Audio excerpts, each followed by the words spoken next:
Abbot. I really like you. Do you like me?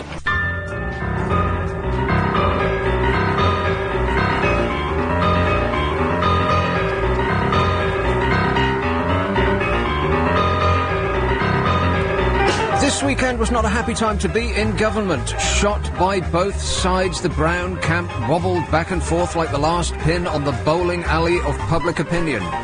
The army has suffered an unprecedented exodus of highly trained officers and has half the new recruits it needs. The budget for the department that is to tackle our greatest threat, global warming, has been slashed to make up for a lack of cash elsewhere. The Revenue Office has been shown to treat our confidential and personal information somewhat cavalierly, because to do otherwise would have cost more money. Billions have been poured into services with headline-grabbing schemes that end up delivering nothing but a brief jolt of good PR. But no one can say that our lords and masters lack the ability to put on a party. The Ministry of Defence, for instance, is spending £6,200,000 on showing itself a good time. As a soldier, you may get horribly injured in Afghanistan, but please don't ask government for any money to get by on. Cocktails and canapes aren't cheap, you know. Luxuries for management don't pay for themselves. Then there's the biggest jamboree of them all. In order to help combat climate change, 15,000 people are flying to a conference to discuss reducing carbon emissions. I am not making that up. Politicians, civil servants, green campaigners and TV crews will generate 100,000 tonnes of carbon by going to a meeting that's about cutting carbon. They will knuckle down to a punishing schedule of mingling, alleviated only by the fact that it's all in five-star hotels on the paradise island of Bali. Suites have been block-booked, sea views with balconies have been specified, day trips to the sites have been arranged, Hollywood stars have been invited. Doesn't that sound awful? Aren't you glad you're not in that racket? I mean, aren't you glad you're not an elected representative of the people who must travel first class to such a dull drudge as this, on expenses? At least you won't get sunburn, or heat stroke, or jet lag.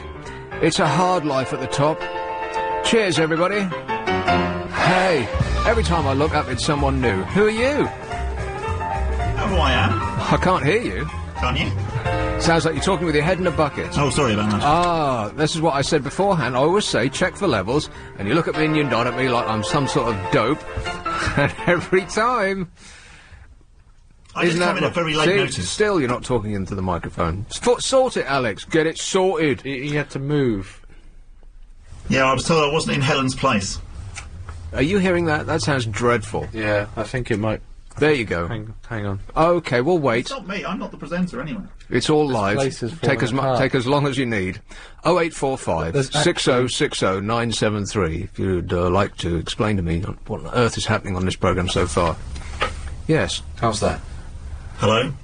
Still dreadful. Rubbish. Never mind. There's actually a rubber band holding this microphone. You're a rubber band man. Yeah.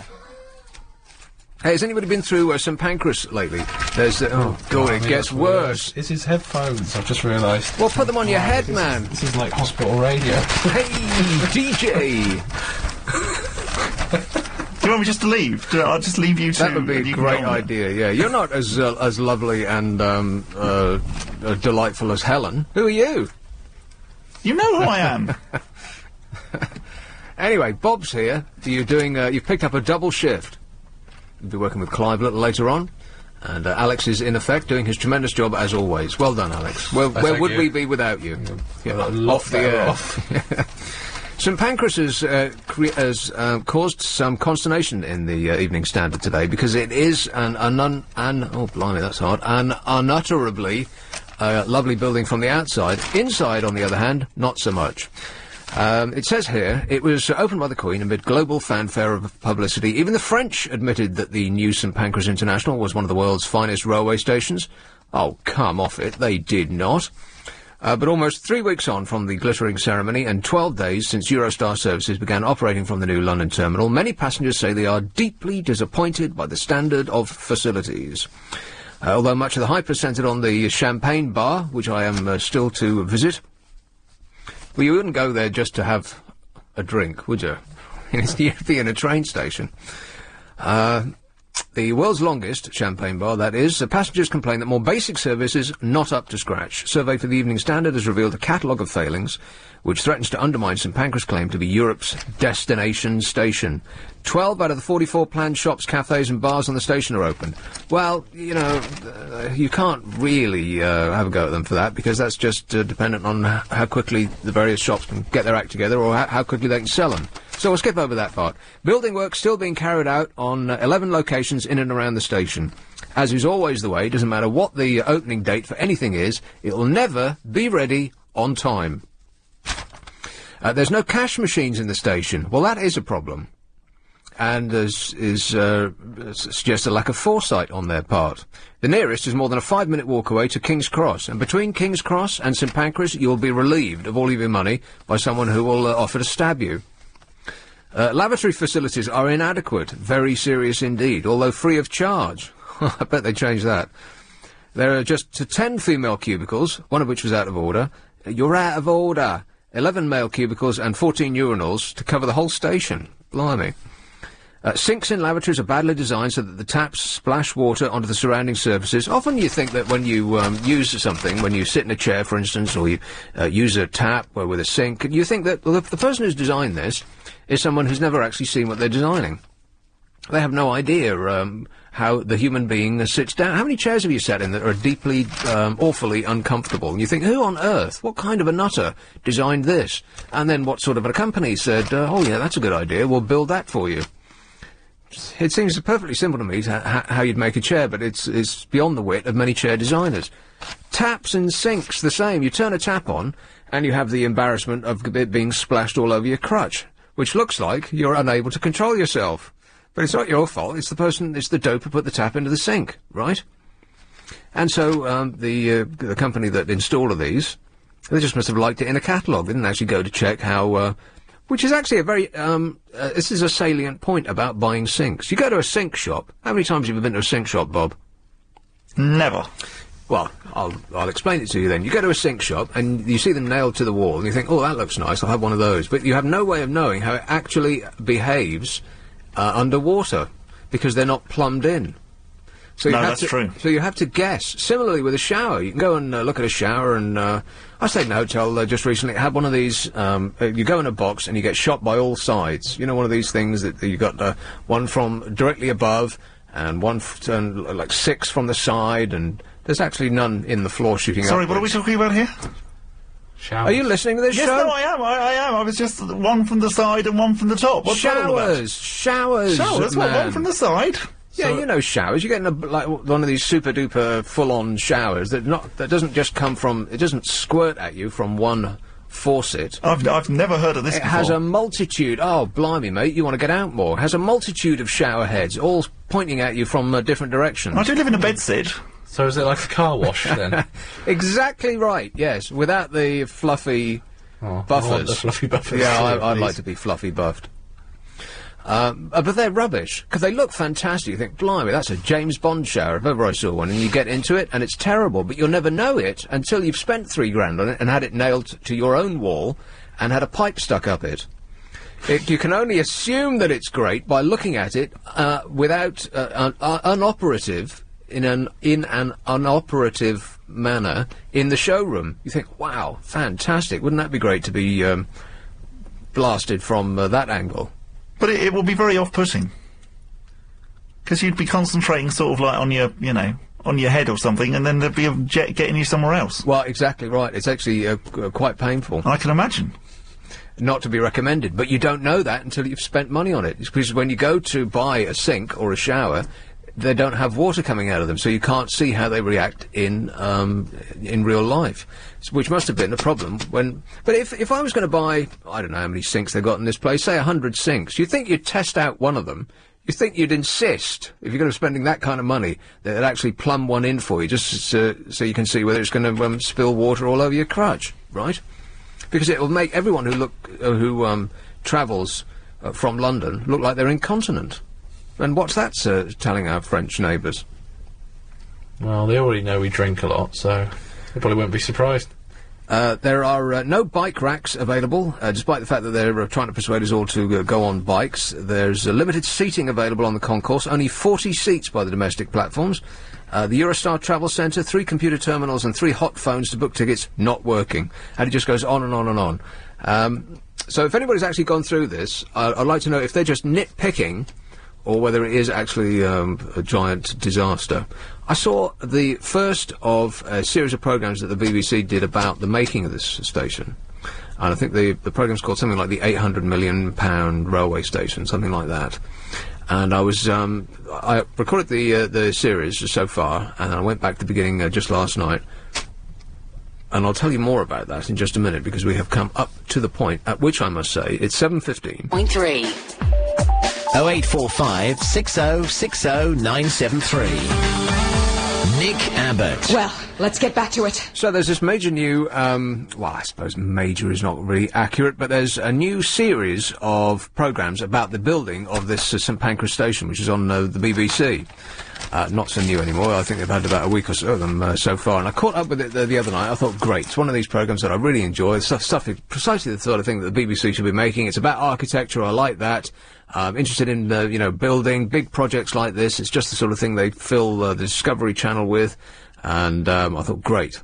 Because it's a fantastic building, there's no question about that. And I went into the big hotel that, in the front of it, the thing where the Spice Girls sang their irritating a little ditty. You know, the big station at the front, which they had to remodel because it was built before they had plumbing. There are no bathrooms in the rooms. People demand that sort of thing these days.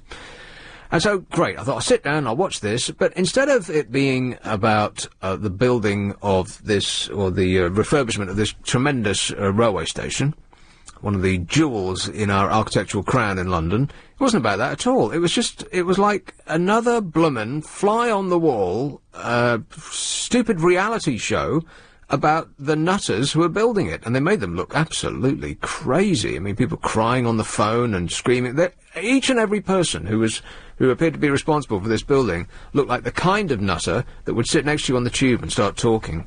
Yeah, I watched the first one. Yeah. And I thought it was really boring. I thought it was really, like, bog standard BBC documentary. Well, it wasn't of old. Yeah, it's not of old. It wasn't even a documentary. It was just another fly on the wall. Let's make a celebrity out of these people and ramp up their own personal problems. It was like laughing at the nutters. Why were they crying on the phone? It had nothing to do with the building of this. In fact, you could barely see the station that was around them. It was all close-ups on them having arguments with each other. What a giant wasted opportunity that was, because they had access to it while it was being built. The BBC, excuse me, we're coming in, the BBC, can you make space for us? Very important. And then they turn it into just another bloomin' soap. I couldn't believe it. How... is there no depths of stupidity which that corporation will not plumb in a desperate rush to get bums on seats? Well, the trouble is they made it into a series, didn't they? It wasn't just a one-off. Well, no, quite, but there's been series before. Viewers. Well, there's been well, it's on BBC Two. It's not That's supposed to be a ratings grabber. It's about architecture. I mean, there's only me and 6 other people in London who'd be interested. But Yeah, but once upon a time it would have been a 40 minutes, wouldn't it? And it would have been on for 40 minutes, not 5 programmes across half an hour. Well, you certainly could have 5 half-hour programmes about the refurbishment of a great building like that. I mean, the problems that they must have encountered during the course of it, and they could have done a history of it, and, you know, it could actually have been a good programme for intelligent people, which I thought is what BBC Two was supposed to be. Not just another stupid, childish, fly-on-the-wall documentary about crazy people. Have you thought about going into TV documentaries? I don't think that they make them anymore. Well, you could start a new genre. Or an old genre. Yeah, restart the old one. Yeah. Yeah, I'm not bright enough, unfortunately. It needs bright and intelligent, inquiring minds. I'm just a DJ. But it would be nice if they made one every now and again, wouldn't it? I mean, that is, after all, the justification for us paying the licence fee. I mean, if not for that, if not to provide things that other stations don't provide, then what's the point? If they're just doing the same blooming thing that ITV and Sky One are doing, but then why have it? I mean, it's... Well, they've got BBC 4 now, haven't they? That's where they put all their posh stuff. That's an absolutely ludicrous thing to say. The BBC Two is the Rolls-Royce, But it's not channel. anymore. It's BBC 4. But what's BBC Two for, then? Well, BBC 2 is just sort of there to help BBC 1 out occasionally. It seems to be an overflow channel. It is. When we've filled BBC One up with so much rubbish that we can't squeeze another syllable in, then it's like a bucket. It's just an overflow bucket. BBC Two. That's just shocking. The budget that they must have on that channel, hundreds and hundreds of millions of pounds. It's staggering, and that's the tripe that they turn out. I'm despondent. Don't be despondent, Nick. Well, cheer up, you mean? Yeah. Goldhawk Road. Hello, Yasser. Oh yes, hello. How are you? Sorry, I'm not in Goldhawk Road. I'm in Camden Town at the moment. Oh, can you call us back when you're in Goldhawk Road? If you like, yeah. But can I say something, please? Go on. Basically, I wanted to give LBC listeners free advice on IT security. And also the government, if they want, because I've recently done a master's degree in IT security. So if they log into my website, which is only 10... we don't want that, do we? Huh? Why does he want to plug it? I don't know. What is this all about? IT security. You know, like all the data that's been Yeah. stolen. Yeah, I can offer free advice. I could have given the government good advice, you know, if they wanted to employ me. But I can give your viewers, if they want to log onto my website... Which is something we can't say. Oh, you can't? You're not allowed to? I was hoping to get a free advert in there, you know, while I'm online. You know? But, unfortunately... I'm sure we can arrange for him to get a paid advert. Yeah, if you want to pass him back to me. Here is Bracknell. Hello, Jethro. Yeah, don't worry. As soon as he said he wasn't in Goldhawk Road, then my interest waned almost straight away. How about you? You've always got a young detective's mind there, haven't you? Hey, you're sounding a little bit better. Yeah, I'm improving, thank God. I thought I needed tea and sympathy, but I didn't. And night nurse. I didn't get any night nurse. Yeah, and you called me for sympathy, and I said, "Stop whining." Yeah, you said be a man because I've been to the doctors, but I thought that was the NHS. I thought NHS like you know you're unwell. The NHS there to support you, to care for you. Not if you got a cold. Blimey, just pull yourself together, man. Well, it was a strong cold. Oh, yeah, undoubtedly. Yeah, it was. It hurted and made me ache a lot. Right, I bet you had to give up work. Oh, no, that's right, you don't work. I do work, get off. I've got no choice but to work, because the government don't give me enough money when I don't. Huh? Quite right, too. They want to encourage me to work by not encouraging me to watch really meaningful daytime TV. Well, that's why Jeremy Kyle exists, to drive people out the house and into work. Exactly. Anyway, what I was trying to do was... I thought we got into a mess on Friday. I thought we got into a total mess about American Indian history. Yes. We had about 3 streams going on, all getting interrelated and intermixed. I know. And at some point... It was like a meeting of the tribes. It was, like a meeting of the tribes. Educational, though, yes? No. I thought it was beginning to get interesting, and I thought when... Hi, Nick, it's Steve from Georgia here, phoned up. I thought he was going to enlighten us all and sort out the whole total mess, and instead he talked to us about an English London band called Clash and how significant they were in his life. Yeah. And I thought, oh dear, hasn't really done what I hoped he was going to do, but anyway, it obviously upset you so much that you wanted to give us an entire roundup of everything that upset you. Moving on. Well, can I go on a little bit? Can I talk about it? Go on then. Well... 1 minute and 20 seconds. General Custer lost his life at the Battle of Little Bighorn when he took on the Cheyenne and Sioux amalgamation under Sitting Bull and Crazy Horse. Yeah, Crazy. That was a hit from the Osmonds. Yeah, Crazy Horses, yeah. Wow. Well, they were warning about global warming back in 1970. I mean, what premonitions they had. Unbelievable. No one took any notice of them. Well, anyway. They were crazy. They were what's that religious sect they came from? They were Mormons. Yes. Not only were they crazy, but they were Christian crazy, man. An obscure sect out there in, where was it? Where is it? Utah. Utah, you're right. Thank you. You're welcome. Thank you. You're welcome. Thank you. Sitting Bull, Crazy Horse, Cheyenne Sioux Confederation, defeating Custer at Battle of Little Bighorn when he took on too many people, thinking it'd be different from the Apaches wars against Geronimo and Cochise. Yeah. And apparently that was totally different from the Soldier Blue film, we were told by an expert who phoned up from Yorkshire, I think. He said Soldier Blue films, based on a possibly irregular militia riding out of Denver, Colorado in about 1870 to avenge what they thought was the massacre of some... I heard about that. I was listening to this show. Yeah, I'm just... Yeah, I know, but... You're recapping. You're praise-seeing. Yeah. Well, I'm just not just saying. What I'm just saying is that the... You're just saying it over and over. Stumbling you are. In short, it's... Boring. LBC 97.3. 0845 6060 973. Nick Abbott. Everything is going extremely well. M25. Hello, Gordon. Hi, Nick. Can you hear me? I'm in a tunnel at the minute. In a tunnel? Yep, you're coming through loud and clear. Oh, great. I just wanted to let you know, the showers that you were talking about... The showers? Yeah. Yeah, the showers. They're called Japanese showers. Is that right? And there's a couple of things you need to know about before using them. Yeah. You need to set the shower temperature and then set which directions you want it to come from before you get in it. Right. Because the water in the side panels is freezing cold. Correct. So if you only turn the top shower on and then switch it to use the side panels, you get soaked with freezing cold water. Yes. And it's not good. Now you're telling me. Yeah. But even after you've got all the warm water coming through, and to explain that these are showers that come from the top, like it's raining on you, and they come from like 6 or 7 or 8 or 100, or however many you want to pay for, different jets that are pointing at you horizontally.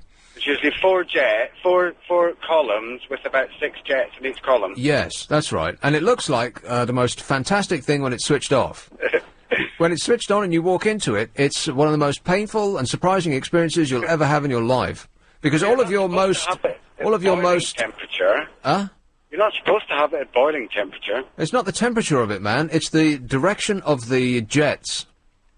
If you can imagine... I get it. Yeah, if you can imagine stepping into a shower where the jets are horizontal, all of your most precious valuables are in an area where you don't want powerful jets of steaming hot water flying. Yeah, it's your sensitive areas. Yes. Isn't it? But you can actually set it to vibrate as well. Right.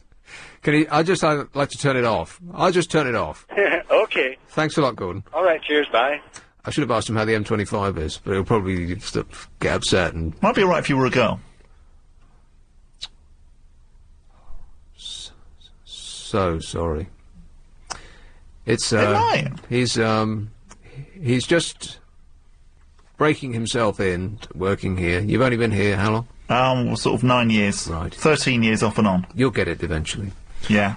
Sheffield. Jethica. Yeah, hello, Nick. Jethica. I feel almost ashamed following that. Awful. Not being horrible to Bob. Anyway... But it's such good fun. Yeah, I know. Nick, you know when you sort of go to see something and it's rubbish, don't you feel that you want your money back? Yes. Yeah. Which is why mostly you always want to go to things that are free. Well, do you get free tickets for lots of stuff? No. Not someone in my position, but famous people do. Have you got tickets for Led Zeppelin? No. No. Unfortunately not, no. I haven't either. I'm not bothered about that, but it made me think about that today, because yesterday I went to an aquarium. Oh, yeah. Yeah. Not the one that you're probably thinking of. Hull?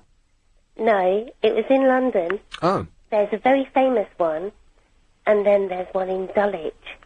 An aquarium in Dulwich? Yeah. No, there isn't. There is. In Dulwich? Yeah. An aquarium? Shall I name the place? I'm not going to say very good things. That's why I'm being a little bit cautious. Well, I think there's probably only... If there is such a thing exists, there'll only be the one in Dulwich. Yeah, it's at the Horniman Museum. There's you're kidding. There's an aquarium in the Horniman Museum? Yeah, it's a new thing. Huh. And you have to pay a little... Well, you don't actually have to pay. It's that kind of thing where they say, make a donation. Right. And if you don't put something kind of significant in there, you feel a bit bad about yourself. Yes. They do that at the Victoria and Albert as well. Yeah, so yeah, exactly. They say it's free, but it's not really. It's a guilt trip. It's about how guilty you feel. Well, don't feel guilty, Jessica. Do what I do and walk serenely by. Yeah, I can imagine. But I paid sort of equivalent of $5 to go into this aquarium, and it was rubbish. Huh. And afterwards, I thought, I want my money back, but You can't really do that, can you? You could take a long...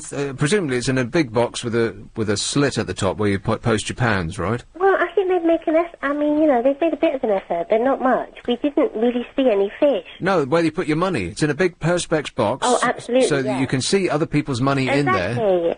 And it was mostly notes. Right. And mostly Americans. Yeah, of course. So I felt obliged to put a fiver in. What they should do in such a circumstance, well, as I'm about to say, what they should do is, you know those things in the fairground which are grabby, like grabby hands, and you have got two waggling sticks, and you make the grabby hand grab the fluffy bunny or whatever the hell it is. Yeah, I do know. Yeah, be just like that. You'll never win anything. No. But it made me think, all those people that have paid all those hundreds of pounds for Led Zeppelin tickets, what if that's rubbish?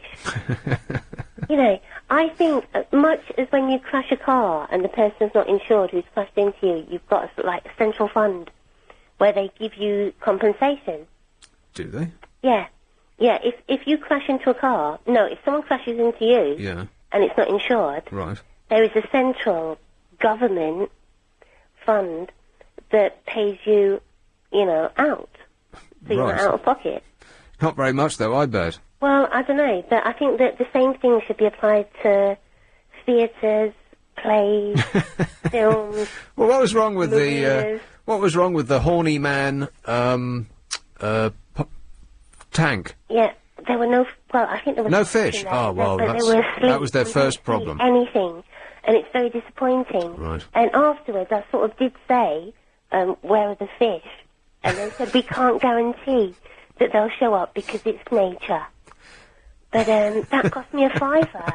And I'd got quite a small child with me who started crying. Well, yeah. So the whole thing was a disaster. Thought the fish were dead, maybe. Compensated. They'd been annihilated by some sort of fish-based attack. Yeah. Yeah. But I think if you are disappointed, there should be a sort of central disappointment fund. Of compensation. We can all make, an application every now and then. Well, how big is the tank in the Horniman Museum? I bet no one's ever heard of such a thing. Huh? Go and see it, I mean, well, you're not selling it to me. It's quite big, and it's quite ambitious, and it looks, they really sell it to you. But when you arrive, when we arrived, there were no fish in there. Oh, sleep. And that's a fundamental thing with an aquarium, isn't it? Well, have some fish in there. But I didn't You'd think so, yeah. I think that is the very definition of an aquarium. The one, you want to go to one near Hull, dear, it'll be even less exciting. It's called a submarium, whatever that is. Yeah, I think I'll avoid Hull. In fact, avoid aquaria. Yeah. Is that correct? Plural of aquariums? I would just like my money back. I know I'm not going to get it. I know I'm whinging, but if there was a central fund that I could apply to, I would do tonight. Right. Well, if I cared enough, I'd send you some money in the post, Jessica. Yeah. Unfortunately. I won't hold my breath. But what does the Horniman Museum do? Because I've driven by it many times. It's a lovely building. It's a beautiful garden. There's lovely grounds, and there's lovely kind of calm, peaceful places. Right. And then there's a museum, and it's got some interesting things in there. Oh, wow. But their particular feature at the moment is the aquarium. Yeah. Completely uncontaminated by fish. It wasn't working for us. Okay. Go there and check it out yourself. I absolutely won't do that. Okay.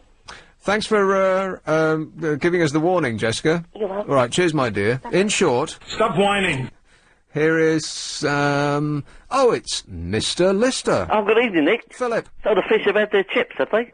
Oh, these are the jokes, folks. Actually, it's quite a good aquarium in Kew Gardens.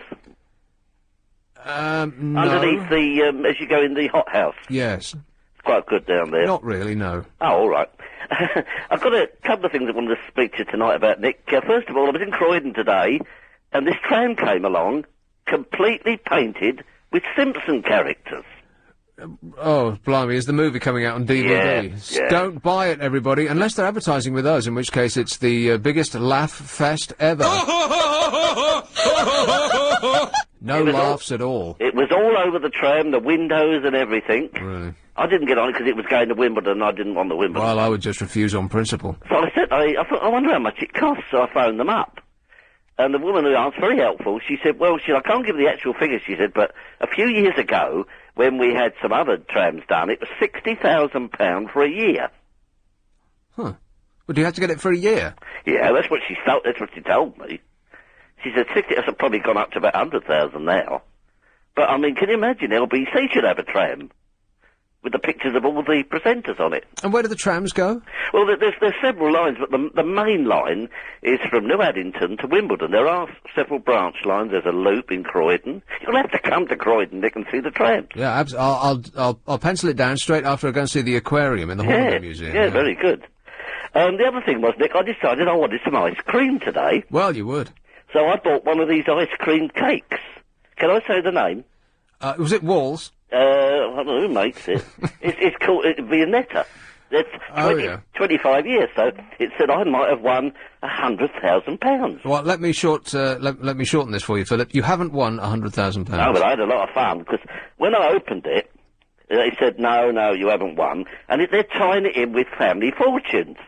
Right, what's that? And, sorry? I sound like a High Court judge now. What's family fortunes? Well, the quiz show where you... how does it go? Well, they have two families. Yes. And they have to... Well, anyway, inside the box there was 2 questions. Yeah, question me. I thought I'll save them for Nick. Ask me, I know everything. Well, what about this then? Right, pose the question and we'll go for the traffic and then I'll come back and I'll give you the answer, much to the amazement of this vast listening audience. Yeah, top 3 answers.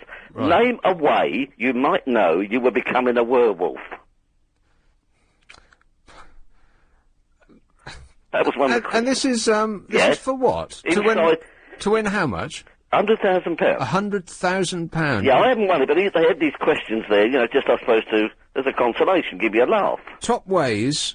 3 top ways you know you might become in a werewolf. A werewolf? Yeah. All right, leave that with me. I'll come back to you after the important message we're about to hear. Right. With the correct answers, all right? Righto. Hang on. It's 7:44. LBC 97.3. 0845 6060 973. Nick Abbott. Yeah. Right then, what was the question? Name a way you might know you were becoming a werewolf. Right, I'll do it in traditional David Letterman style. Top 3 ways you know you're turning into a werewolf. Number 3, you go for a checkup and accidentally eat your dentist. Well, you're nearly right there, Nick, because it says number 3 is growing fangs. Number 2, you need to shave your legs 3 times a day. Well, you haven't got that ice cream in the studio, have you? No, you're nearly right, and it's a bit saucy, so if I can say this, it says when you start cocking your leg. And number 1, you start to feel attracted to Lassie. No, number 1 is you start to grow hair on your face. Right. And I had another one on the other side. Well, everyone grows hair on their face. Yeah, but I know, but some grow more hair than others, I suppose, and that's a sign, I suppose. Is it a moon that the werewolves go for? Yeah, lunar ticks. Oh, God. The other question on the other side was this one.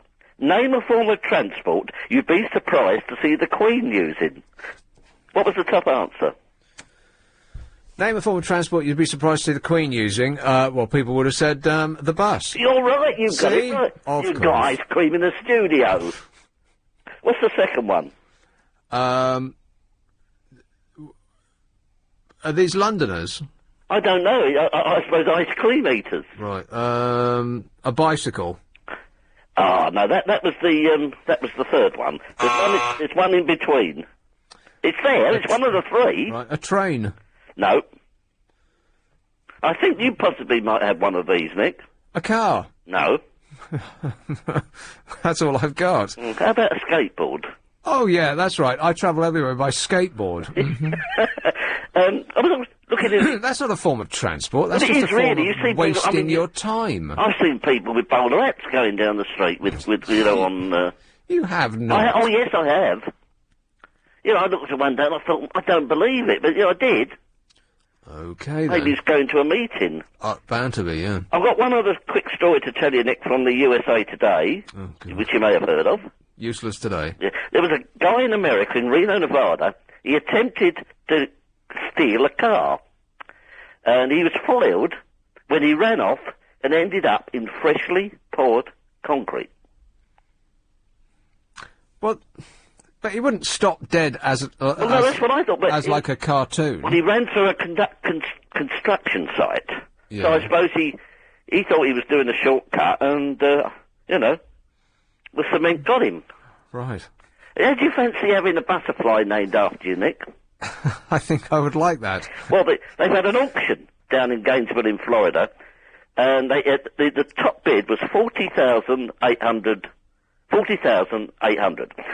And what it was, that it was a Minerva owl butterfly. Oh, they're very nice. Yeah, and the person how it was, the bidder didn't want to be known who it was, who got the money. He's naming it after this woman, Marjorie Minerva Blythe Kitzmiller, who died in 1972. I didn't even know she was ill. No, I didn't either, but she's got a butterfly named after her. Oh. So if you see a Minerva owl butterfly, you'll know, who it is. You'll know what to label it when you stick a pin through it. Oh, no, butterflies are wonderful. Yeah. Anyway, Nick, that's all. Oh, thanks, Philip. Okay, all the best. Ta-ta. Did I get that one right? Any of those right? Yes. All of them right. Apparently. Stockwell, hello, Susan. Oh, God, I've lost the will to live now. First of all, it was a fish, and now it's the butterflies. I was going to say, was there any water in the tanks? That might have been a clue. Ah, right. Yes, and was there any little castles or little moats? Maybe they're watching Nemo. They've done a Nemo, ain't they? Okay. I think the will to live has drained out of all of us now. Exactly. Thanks, Susan. I'll go back to cooking my dinner. Yeah, Bye-bye. there you go. Yes. Yes, I hope you're better at that than jokes. How's it going so far, Bob? Really, really well, Nick. Super fantastically. I'm really just what enjoying I it. thought, yeah. Here is Bushy. Hello, Darren. Hi, Nick. How are you? Good, thanks. I just jumped in the car. Quite often, listen, never phoned you before. And I heard some woman talking about an aquarium with no fish. Yeah. And then you said it was the Horniman. The Horniman Museum, that's what she said. Yeah, a couple of months ago, my wife and I jumped in the car with the kids, drove all the way to South London from North London, and went to the Horniman because I'd heard about it on the radio. I think it was actually one of the other LBC shows. Yeah. And we had a fantastic time. There were loads of fish in the aquarium. They had all sorts of different features, one of them which sort of jettisoned water out. And the whole museum itself was just incredible. I've got a 9 and a 7-year-old, and we spent about an hour and a half in there, and they were totally enthralled with everything they saw. I've heard good things about the Horniman Museum, but I'm not actually sure what's in it. What's in it? It's a I can only describe it as something that was multicultural artifacts. That when we went through different rooms, we were sort of taken into different cultures, so we got a full experience. Well, it's like a mini V&A then? Yeah, I guess so. Broken pots and bits of pillars and that sort of thing. But art as well. There was all old art and all sorts of different things. We had a lovely afternoon there, and I'm probably being a little bit in error when I say an hour and a half. We were probably there for longer.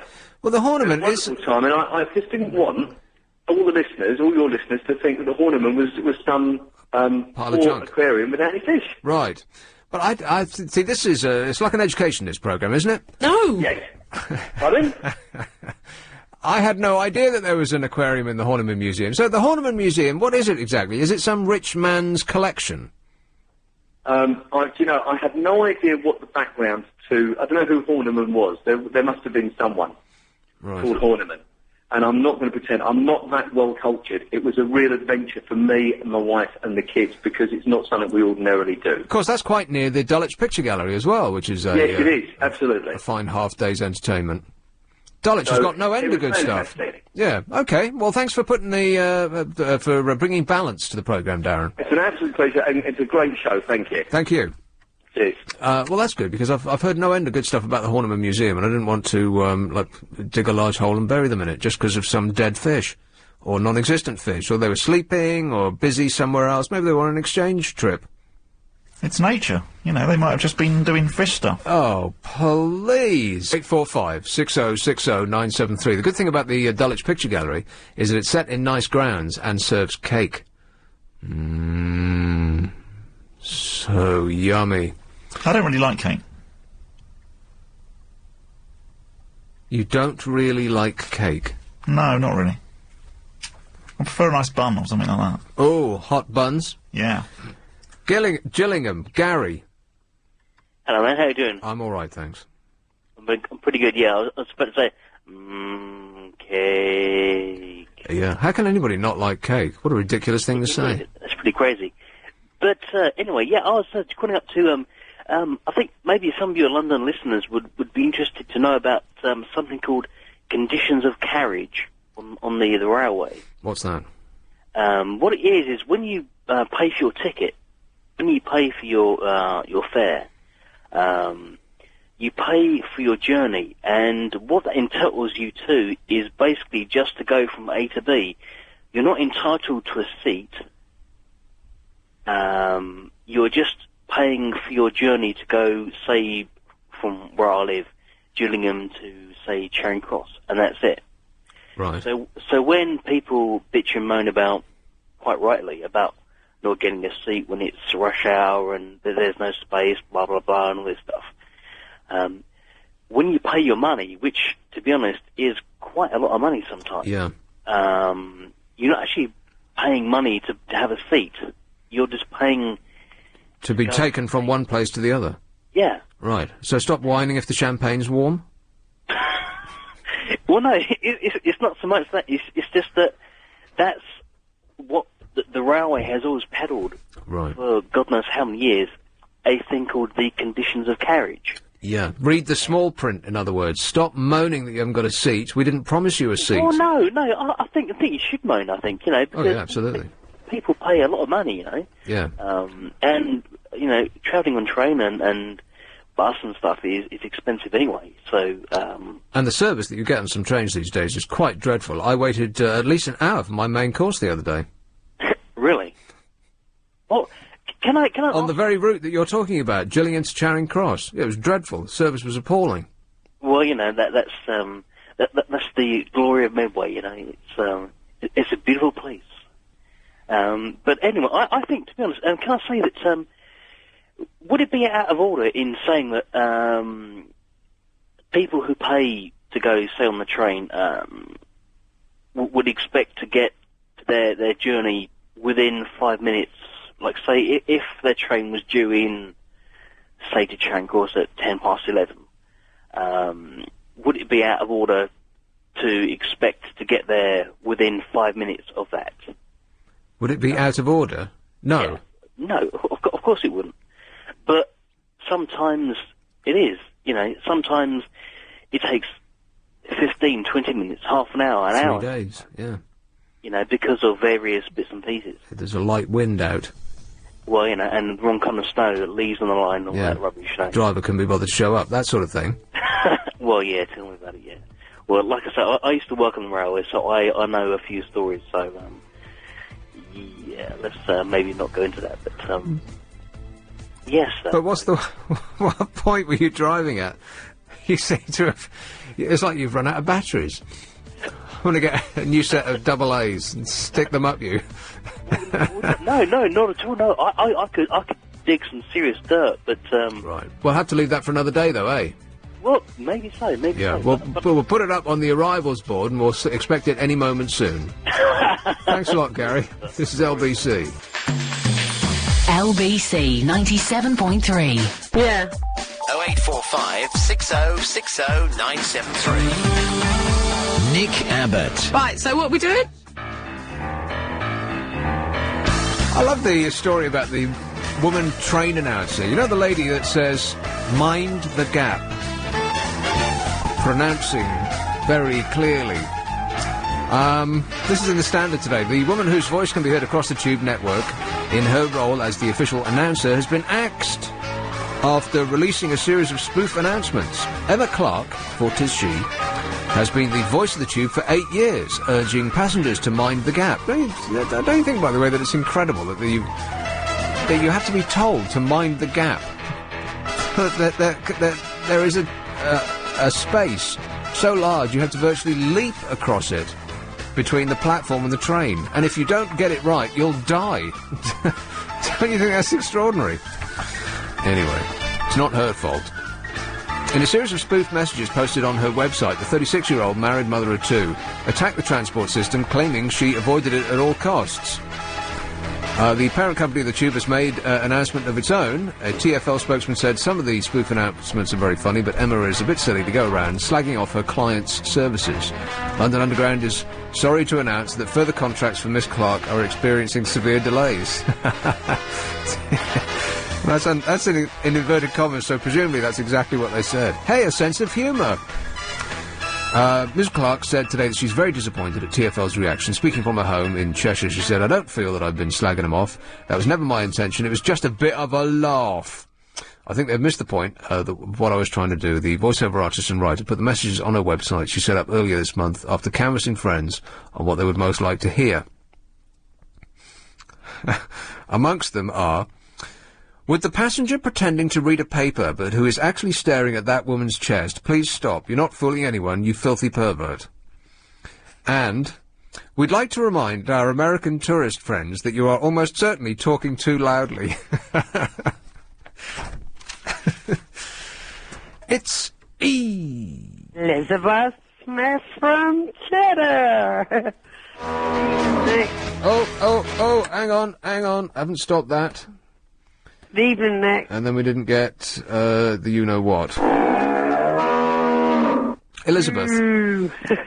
How you doing? How are you, Nick? I'm alright. What have you been doing at the weekend? Nothing much. Doing all cooking and that, and housework and polishing and dusting. Polishing, eh? Dusting. Dusting. My dad got a bungalow now, you know? You what now? My dad has a place pass for a bungalow. You have a Because on the internet, it's not a proper bungalow on my website, is it? They got a 4-bedroom bungalow now, my dad have. Right. And they got a kitchen, 2 toilets, a living room, 4 acres of land. Oh, it sounds like a fixer-upper. Yeah, it's all wood floors. Knock that down, you could put something lovely up. Yeah. I was going to say, it's worth over 800,000. Right. My dad's nearly a millionaire. Not until he sells it. I wish he could win the lottery, but he got enough, though, hasn't he? Right. You still do the lottery, though? Have you won the lottery yet, Nick? No, but then, I don't buy a ticket. Is that important? I don't buy a ticket, my darling. I don't. Right. Well, you can't win it. What I was going to say, I was unless you're in interested it. about passengers, because I got a bus pass, I was on buses. With a bus pass? I got a bus pass. You can claim for a free bus pass, Nick. Why, because of my condition? No, you can just claim for one. You don't have to, if you've got, any... You can just claim for one from the council. Oh, right. What, and then the hard-done taxpayer would have to pay for one for me? The council will pay for it. Oh, well, they just make money, don't they? Just you do, yeah, grows on trees in parks, yeah. The council, all the government makes money on cigarettes, lottery, scratch cards. Mm. I do the scratch cards now and again, Nick. Right. Won anything yet? Yeah, I did win £90 in one day once. Huh. I had a lucky 7. I had £77 on lucky red 7. Right. Okay. Well, and how much have you lost? No end of money, right? I suppose I average about the same. Right. Okay, well, you came out evens. Stop now while you're ahead. Almost. Okay, listen. I lost. I lost, mate. Right. Okay, Elizabeth, I've got to go. Cheers, mate. Really? I've got to go take a cup of tea. 0845 6060 973. So far, we've had just a bunch of crazy people. Bob. Why are you looking at me? Well, you're the one that's putting them through to me. Yeah, but I jumped in at the very last moment, so you should just be grateful to whatever I'm doing. Not your fault. No, nothing. Nothing to do with you. It was like that when you got here. It was, actually, yeah. Old-fashioned courtesy. That's what we're lacking. Yes, sir. It's been put on the curriculum at a leading private school, not at a leading private school, because that's not good manners neither. At a private school to ensure that children grow up with respect for adults. Quite right, too. And I think that manners, if people had better manners, then much of the ills of society we wouldn't be suffering from. I almost had an incident on the way here. I park outside the congestion zone to wait until 6 o'clock, because I don't want to fill Ken's coffers.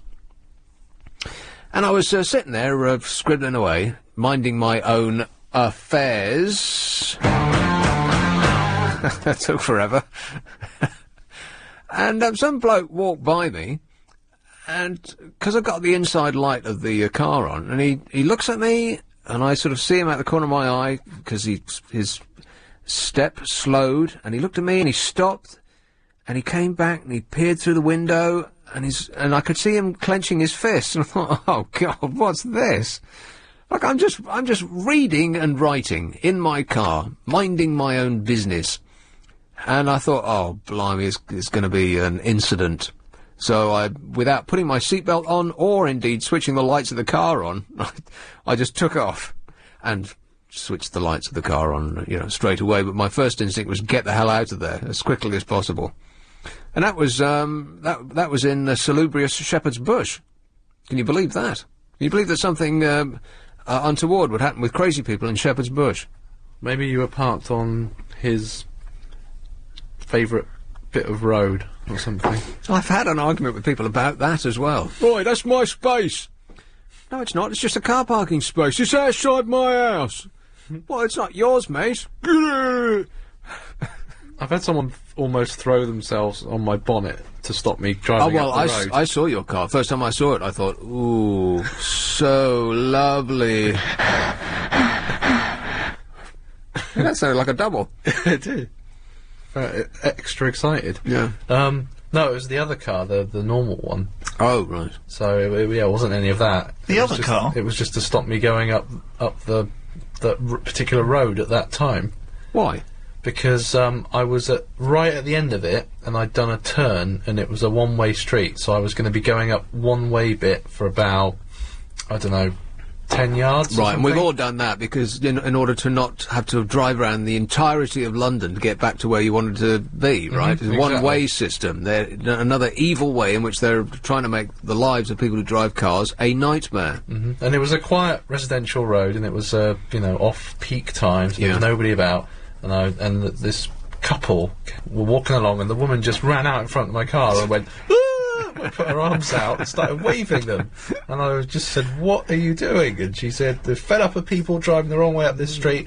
And I said, "Well, I just turned around here, and I'm a bit late for work, so that's why I'm doing it." And I ended up having a normal chat with her and a partner in the end. Right. You didn't shoot them, right? And everyone shook hands and smiled and They took down your number plate. Yeah, yeah. They were threatening too, and I just thought, what is the point? It's a funny thing about that behaviour that you would normally ignore, if there's a law or a rule about it, people will put their lives on the line in order to uphold the rule that they would happily break themselves. Just because there's a sign that says you can't do this, that, and the other. It's got absolutely nothing to do with them. It doesn't affect their lives in any way whatsoever. But people will literally die in order to make sure that you know that you aren't upholding the law or rule, whatever it might be. And cars are the spark that normally lights the fire underneath these people's brains. Yeah. Something about the car, when we get in it or around it, it turns us into crazy people. And this was Richmond as well, so there's nothing better to do with it. Oh, well, say no more. Richmond, notorious. It's because we're cocooned. Picky busybodies. Richmond and Hampstead alike. Yeah. Yeah. That's why I got out of there. Now I can do what I like. Now I live in the swinging East End. I can in the East End. drive across people's gardens. Anything goes there. Yeah. What were you going to say, Bob? It's because we're cocooned in the car, so it's not. You don't sort of relate it to real life. Well, if you were walking down the street and somebody did something, you just think, "Oh no, I won't say anything." No, exactly. We walk down the street on a regular basis, and we brush past each other so close that the fibres on our coats intermingle. It's the most action I get day to day. But we'd probably say sorry if that happened. No, we wouldn't. We'd say nothing at all, because nothing had happened. And people will step in front of you, and you stop, and you walk around, and you might tut, but you wouldn't reach into your pocket for a hammer, would you? Whereas you keep something solid in the glove box. Am I right? For just such a circumstance. No. Is that a yes? I don't think so. You don't keep anything, any sort of, anything to ward off a crazy person. I could throw my sat-nav at you, I suppose. Yeah. I keep mine in the door pocket. It's more handy, I find. Right. Closer to hand, you know. Yeah, well, quite right, because you never know, right? But of course, you will be attended to by the full majesty of the law for even thinking that. Mm-hmm. Not allowed to protect yourself. So why this guy walked past your car? I don't know. I didn't decide to come back clenched fist. I don't know. And he bent down and was staring in my window like I had insulted him or something. I was literally writing with the little inside light on. And I just saw a shape go by, but he didn't. The speed changed, which is why my attention was drawn to him. And he just clocked me through the windscreen, and then came back up the back of the car, furious at something. I've got no idea. Maybe you want an autograph. Had he worked with you somewhere else? Oh, maybe that's it. I knew him from somewhere. It's 8:15. 0845 6060 973. Nick Abbott. I'm listening, dear. You can talk to me. Manners, that's what I was talking about. So an old-fashioned courtesy has been put on the curriculum at a leading private school to ensure that children grow up with respect for adults. And then I got into this whole thing about this crazy person clenching his fists and peering at me through the window. And he shouted something as I drove off. I don't know what it was. Help, my shoe is stuck in your bumper. Something like that. Bouncing along the road behind me. No, that wasn't it. He just took I think he took exception to the fact that he could see me in the car, and I noticed him out the corner of my eye, and our eyes must have met for a millisecond. I couldn't actually see. All I saw was a shape, but he could see me quite clearly because I was lit up with the illumination inside the car, and of course that was disrespecting him or something like that. I mean, he just wanted to kill me, so I took off. Because, you know, why stand there and enter someone's furious crimson world when you can just leave, right? Why stand there and be killed? Exactly. Yeah, just go. You'll never be able to park there again, though, now. Well, it's a long, long road, which is that we hoe. I know it's a row, isn't it? You hoe a row. Ho, ho, ho. You can't say that anymore. Why not? Have you not heard in Australia, Santas have been banned from saying ho, ho, ho? Have they? It's the third time I've said this on this show. Oh, right, sorry. Because, it's because you keep getting through all these producers, you see. Yeah. No, they're not allowed to say ho, ho, ho in Sydney, Australia, because it's too similar to the Australian slang for prostitute. Oh, and right. It might be offensive to women. It was received with much hilarity when I said it the other two times. I guess it's the way I tell them. It's going to be a long night for me. Yeah, it is. I'm just sort of, you know, I'm taking it steady. Oh, yeah? Yeah. Let me know when you've started. Yeah, I will. Pupils at Wellington College in Berkshire are being told to touch the brim of their hats to passing teachers and take their hands out of their pockets when singing hymns or the national anthem. Take your hands out of your pocket, boy! Hang on, they wear hats. Yeah. Like bowler hats or baseball posh hats? Is this school? Well, Wellington College is very, very posh. Yeah. Very, very, very posh. So they probably have, like, boaters or Burberry some caps. manner of thing. No. Not Burberry caps, no. It's Berkshire, not Essex. Touch the brim of their hats. I think that's charming, don't you? Hello? I think it's a bit pointless, really. No, it's not pointless. It's manners. It's just good manners, Why is that man. manners? Listen to him. What is the interrupting me while I'm significance? speaking? Huh? What, like me? What's the significance? Is just like a well, I think it's respect, hello, actually raising your hat would be taking it one louder. doffing your cap. Just touching the brim. That looks like you're taking the mickey. Allows you to show respect without messing up your floppy hair. Do these people deserve respect, though? They're teachers. Well, that doesn't mean anything. Oh, my God. I tell you what, boy, if you were in my class, I'd thrash you. What's wrong with a good old-fashioned hello, sir? Well, yes, quite right. They have to do that, too. Boys are also reminded to open car doors for women or elderly visitors and to always stand when an adult enters the room. See? Why? Because it's good manners, that's why. Yeah, but then you get that terrible scraping of chairs, which lasts, you know, for a good 10 or 15 seconds. Whereas if we're all just sitting down ready to get on with the lesson, it's better. The rules are devised amid fears that children were growing up without a grounding in good manners. Much like yourself, Bob. Yes, Mr. Abbott. Last week, David Cameron, the Conservative leader, and you can take that attitude out your voice and all. Well, there you are, you see. I said it nicely and you get told off. Last week, David Cameron, the Conservative leader, said that sloppy dress and poor manners were at the root of declining standards of discipline in schools.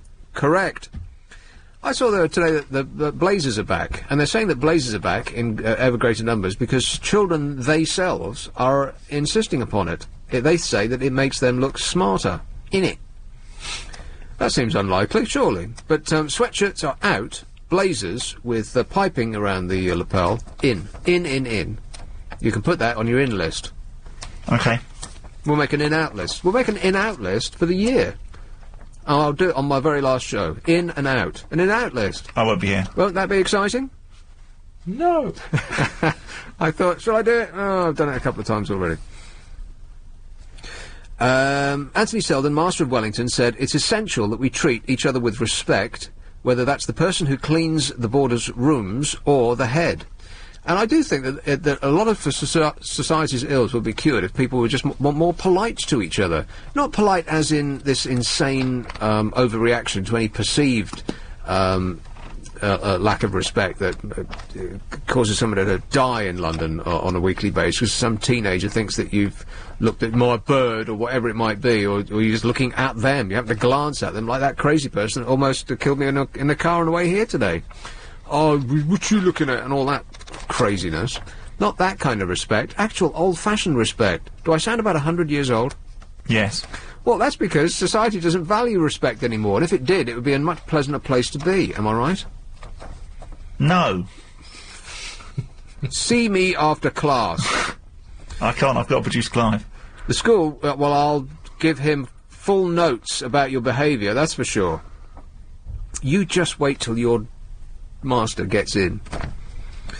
The school, which charges £25,600 a year for boarders, so it's a very, very top school, requires every pupil to carry a list of 12 common courtesies at all times. Pupils consistently flouting the rules will be punished. Thank you, sir. May I have another?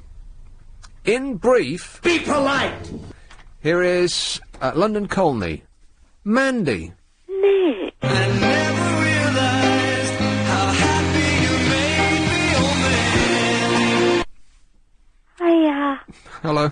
How are you? I'm great, mate. Good. Did you have a good weekend?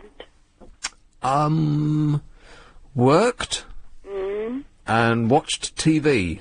Yeah? Yeah. Good. 8 nice things. You did what? 8 nice things. Oh, you lucky man. Yeah. That was it. Oh. Slept. Even better. Nice to sleep at the weekend. It was very cold, wasn't it? No. Oh, I was cold. Oh. Yes. But I'm a skinny little thing.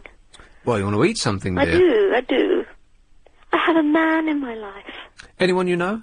Yes, now I do. Yes. Where did you find him, then? On the LBC dating site. Really? Yeah. We are not responsible for anything that may happen during the course of your assignations. No. Very nice man. Right. Where did you meet him? In a pub. We met in a pub, Oh, and then yes. we went out to eat. Somewhere public, that's good. Yeah, wouldn't let him just come round here. No, quite right, yeah. No, I'm not stupid. Without you tidying up first. But, no, exactly. And we went out for dinner. And did he hold your seat for you? Yes. The problem is he's a complete vegetarian. Oh, no. And I'm not. And you used to be. Yeah, I know what that's like. Boring! Yeah, very.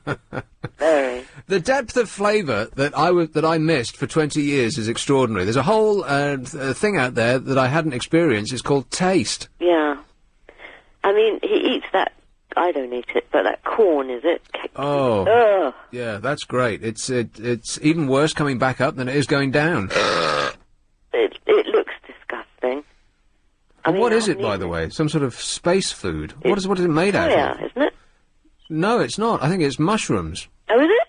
Some sort of mushroom. I've never eaten It's a fungus, isn't it? No, I mean, he came round here last night, and I bought stuff in a supermarket. Right. Came in with a bag and said there's a fungus among us. No, I didn't. I just bought vegetarian stuff. You know, like a mushrooms in batter with garlic mayonnaise and stuff like that. Oh, that sounds nice. They were very nice. Followed by? Mushrooms in batter with garlic mayonnaise. Followed by not a quiche and not a pizza. It was just sliced up potatoes with cheese and spinach and garlic sauce. Right, and what would you be enjoying with that? Ham? It was lovely. But it was nice. Beef, The mushrooms had a garlic mayonnaise pot with it. Yeah. It was all very nice. Did you make any of this, It or was is it very all, expensive. all out No, I of boxes? bought it. All out of boxes? Well, yeah, but expensive shop. That's dreadful, Mandy. This is your first experience with this, No, I've seen him lots of times. Oh, right. That'd be daft. So his expectations are way down. Why? Well, if I went round someplace for my first I did make some homemade soup to start with. Oh, yeah. Yeah? What was that? Vegetable soup. And I blended it. Well, it would be, yeah. Yeah. But you can't put anything in it. Well, anybody can make soup, though. You just put everything in a big pot and then whiz it. Yeah. Yeah. But it's, homemade. How did it taste? It was lovely. Okay. It was all very nice. Did he Very eat it nice all? Weekend. Which makes a change. And you clapped eyes on him for the very first time, and you thought... I clapped eyes on him 2 weeks ago. And you thought... No, I thought, well, you're nice. I'd seen his picture anyway. Oh, yeah.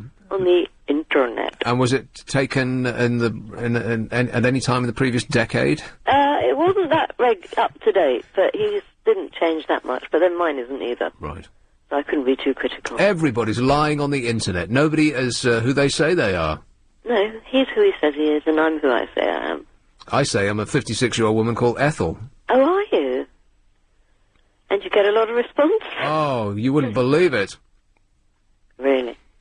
Anyway, so how's that all going for you? It's going well. And you met through where? The LBC have a dating site. Right. But it then takes you to another dating site, which I am already on. But I thought, well, I'll try the LBC one. And it's lbc.co.uk/ dating site, I think. Orky/Docky. What did you say? She makes me laugh every time. She said, Okie/Dokie. I gotta go because here comes the new news. Okay, darling. 0845 6060 973. Nick Abbott. Now, ta-te-tee-to-too. Ta-te-tee-to-too. Harrow. Steve. Hello, Nick. Harrow. Yeah, hello. It's just a quick comment regarding the school respect thing that you were talking about earlier on. Yeah. I went to a school in Harrow, obviously, called Rooks Heath High School, and that element of respect did happen. Every time a teacher walked into the school, to a class to speak to another teacher, we'd all have to stand up. I agree with what your producer says, yeah, get on with the lesson, but that's what happened. And also with Harrow School, which is obviously a very well-known school, even if you're just a member of the public and you stop at a zebra crossing to let them cross, they still respect you by tipping their boaters as well.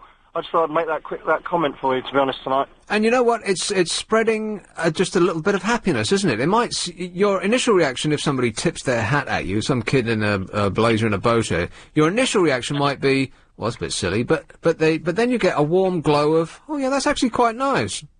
Yeah. I mean, I actually walked into Harrow City Centre once, doing just general shopping, obviously, and I said hello to an elderly gentleman. He said he couldn't believe that young people still have some respect for the elderly, and they still say good afternoon and good morning. Yeah. But as I say, the Harrow School thing is still up and running, and they still do it even now. Even if they haven't got their straw boaters on, they'll acknowledge that you've let them across. Right. Well, I always do. Whenever somebody stops on a zebra crossing to me, I always hold up my hand, mostly as a method of self-defence, in case they take umbrage at my lack of respect and decide to drive over me. Oh, right, okay. Yeah, well, that's, but it's also what's bred into you as well, I think, as well. Yeah. I mean, I'll always say, because as I say, I work for a well-known supermarket, I'll just say good afternoon or good evening to any of the customers, and they normally say they'll respect that, and they'll also say to customer service, oh, that's such a nice chap. Well, that's made my day. So Right. it does make people's day if you acknowledge them. So And in exactly that way, it without you knowing it, a lot of times, it will your little pleasantry will come around and stroke you on the back of the head.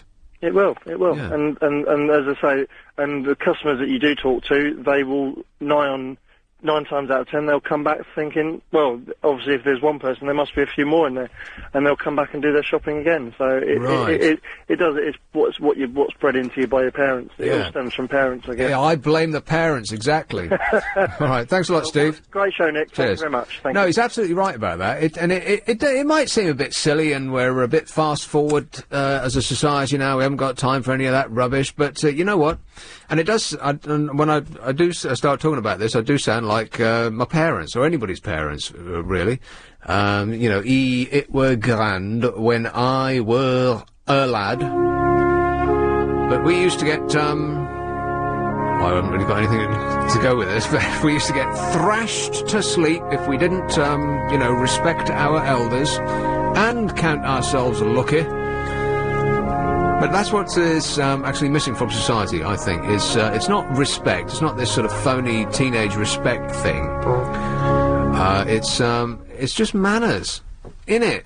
But it actually makes you feel better as well if you're... Exactly. If you have good manners, if you know, do something for someone else. Yeah. I mean, even if you subscribe to the notion that of the selfish gene, that every action that you do is a selfish action. You give to charity because it makes you feel better, you give up your seat because it makes you feel better, blah, blah, blah. The end part of each of those sentences is, you feel better if you give up your seat. Now, part of it is that we're British and we don't want to make a scene. We don't want to attract attention to ourselves in public.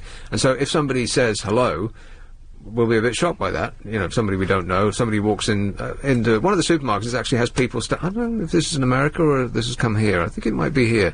They actually just have greeters, people whose job it is to stand inside the door and say hello to people as they come in. I know that in Japanese, there used to be a Japanese department store just off Piccadilly, Haymarket. It's not there anymore, is it? It used to be called Mikimoto or... Yeah, I know the one you mean. I don't know whatever if it it's was. still They used to have greeters just inside the front door there, and greeting their face off all day long they were. But that's like a false sincerity thing, isn't it? It's just, they're not saying hello to you personally, they're just... That's just their job. Yes. Most Disney stores used to have greeters. Right. In fact, all Disney stores used to have greeters. They don't anymore, but they did. Because I used to... When I lived in the States, a lot of the shops have greeters, and I used to time my entrance to the store so I would avoid... so they'd be saying hello to someone else, and I'd dart past them. I bet you're good at avoiding the clipboard people on the high street, too. Asking for money for polar bears Weave or past, yeah. whatever scam it is that week. But I'd wait by the door and wait for, like, 2 people going in at the same time, so I think they're going to get the hello, and I can fly past and get on with what I want to buy. You are so English, it's painful. It's almost like you were born with a warm pint in your hand. Well, we don't want to be bothered. It's just, you know, I'm coming into a shop. You don't have to say hello to me. Especially not when you're paid to do it. Right, that is the extreme. But it's just that, as a society, I think that we've jettisoned the whole manners thing just because, oh, forget it. We can't be bothered. We don't want to make a fuss. Just get out of my way. And that's... Well, no, it's not that. It's don't make a fuss if you're just paid to do it. You know, why do you need somebody standing in the front of a supermarket saying hello? I'm not justifying that. And you're ill-manneredly concentrating on the one extreme aspect of my argument. How very rude. Whereas, you know, if someone's done something nice, I would say thank you. Right, would you? Because I think a lot of people don't. Well, I hold the doors open for people and they just swan through like I'm the doorman. They don't even acknowledge me. That happens to me all the time. Yeah, that happened to me today, actually. Yeah, it's very irritating. That makes you want to kill them. Yes, it does. Because they don't have any manners, it's adding to the general malaise in society. And if you want to kill them, then the likelihood is that, well, you won't, hopefully, but you'll take that anger along to the next person that you meet, and you'll give them a hard time. Or, well, no, I wouldn't do that. Or you'll, Does it add to the general malaise if you then shout after them? Sort of. Well, yes, it does, because then they'll reach into their pocket and pull out their Stanley knife. I find that it makes me feel better if they don't say thank you, just say you're welcome.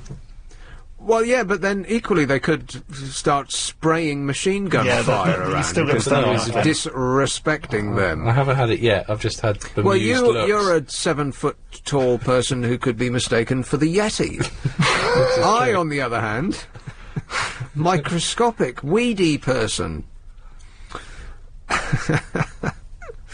No, but it's true, and I do sound like I'm some ancient old bloke called Fred when I start talking about the young folk today.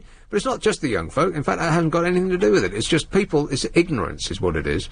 It's ignorance and not wanting to make a spectacle of yourself, which you would do if you are on the tube and somebody is pregnant or older or whatever it might be and you want to offer them your seat.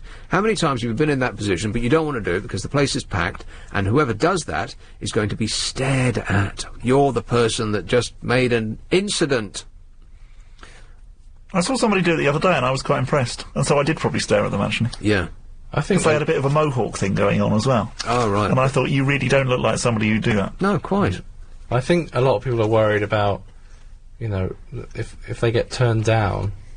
Well, that was going. Yes, they just get looked at. Then you just feel 10 times worse, and you think, well, why did I bother? Exactly. That's why people are not doing it. Right. Well, that's manners on the other side as well, which also is the same phenomenon as holding a door open for somebody and them ignoring you like you don't exist. It's the same thing. Like it goes both ways. I've noticed a lot of the time you hold doors open for people and they're on their phones. Yeah. And I always think, oh, that's a mistake, because they're never going to say thank you. They never do. No. They just walk through. Mm. Yeah, which is a very good reason for not using a phone while never mind about when you're driving, but when you're walking too, because you're not paying any attention to what you're actually doing. Mm. People must die crossing the road or whatever dangerous manoeuvre they're making on a daily basis just because they're concentrating all of their energy on shout at the person down the phone. Which is also bad manners. Mm-hmm. My girlfriend's quite klutzy, and I actually get her to not talk to me while she's on the phone if she's approaching a busy road. It's for her own safety. Right. Presumably she doesn't listen to this show. Yeah, she does. Otherwise you'll... Oh, okay. Well, I would duck as you come in the front door tonight. Right, let's... shall I take one of these? Bob is rudely not answering the phone. Well, because I'm speaking to you, aren't I? Ringing away it is. Right, okay, all right. Shall I take one off the board? Yeah, you can take one off the board.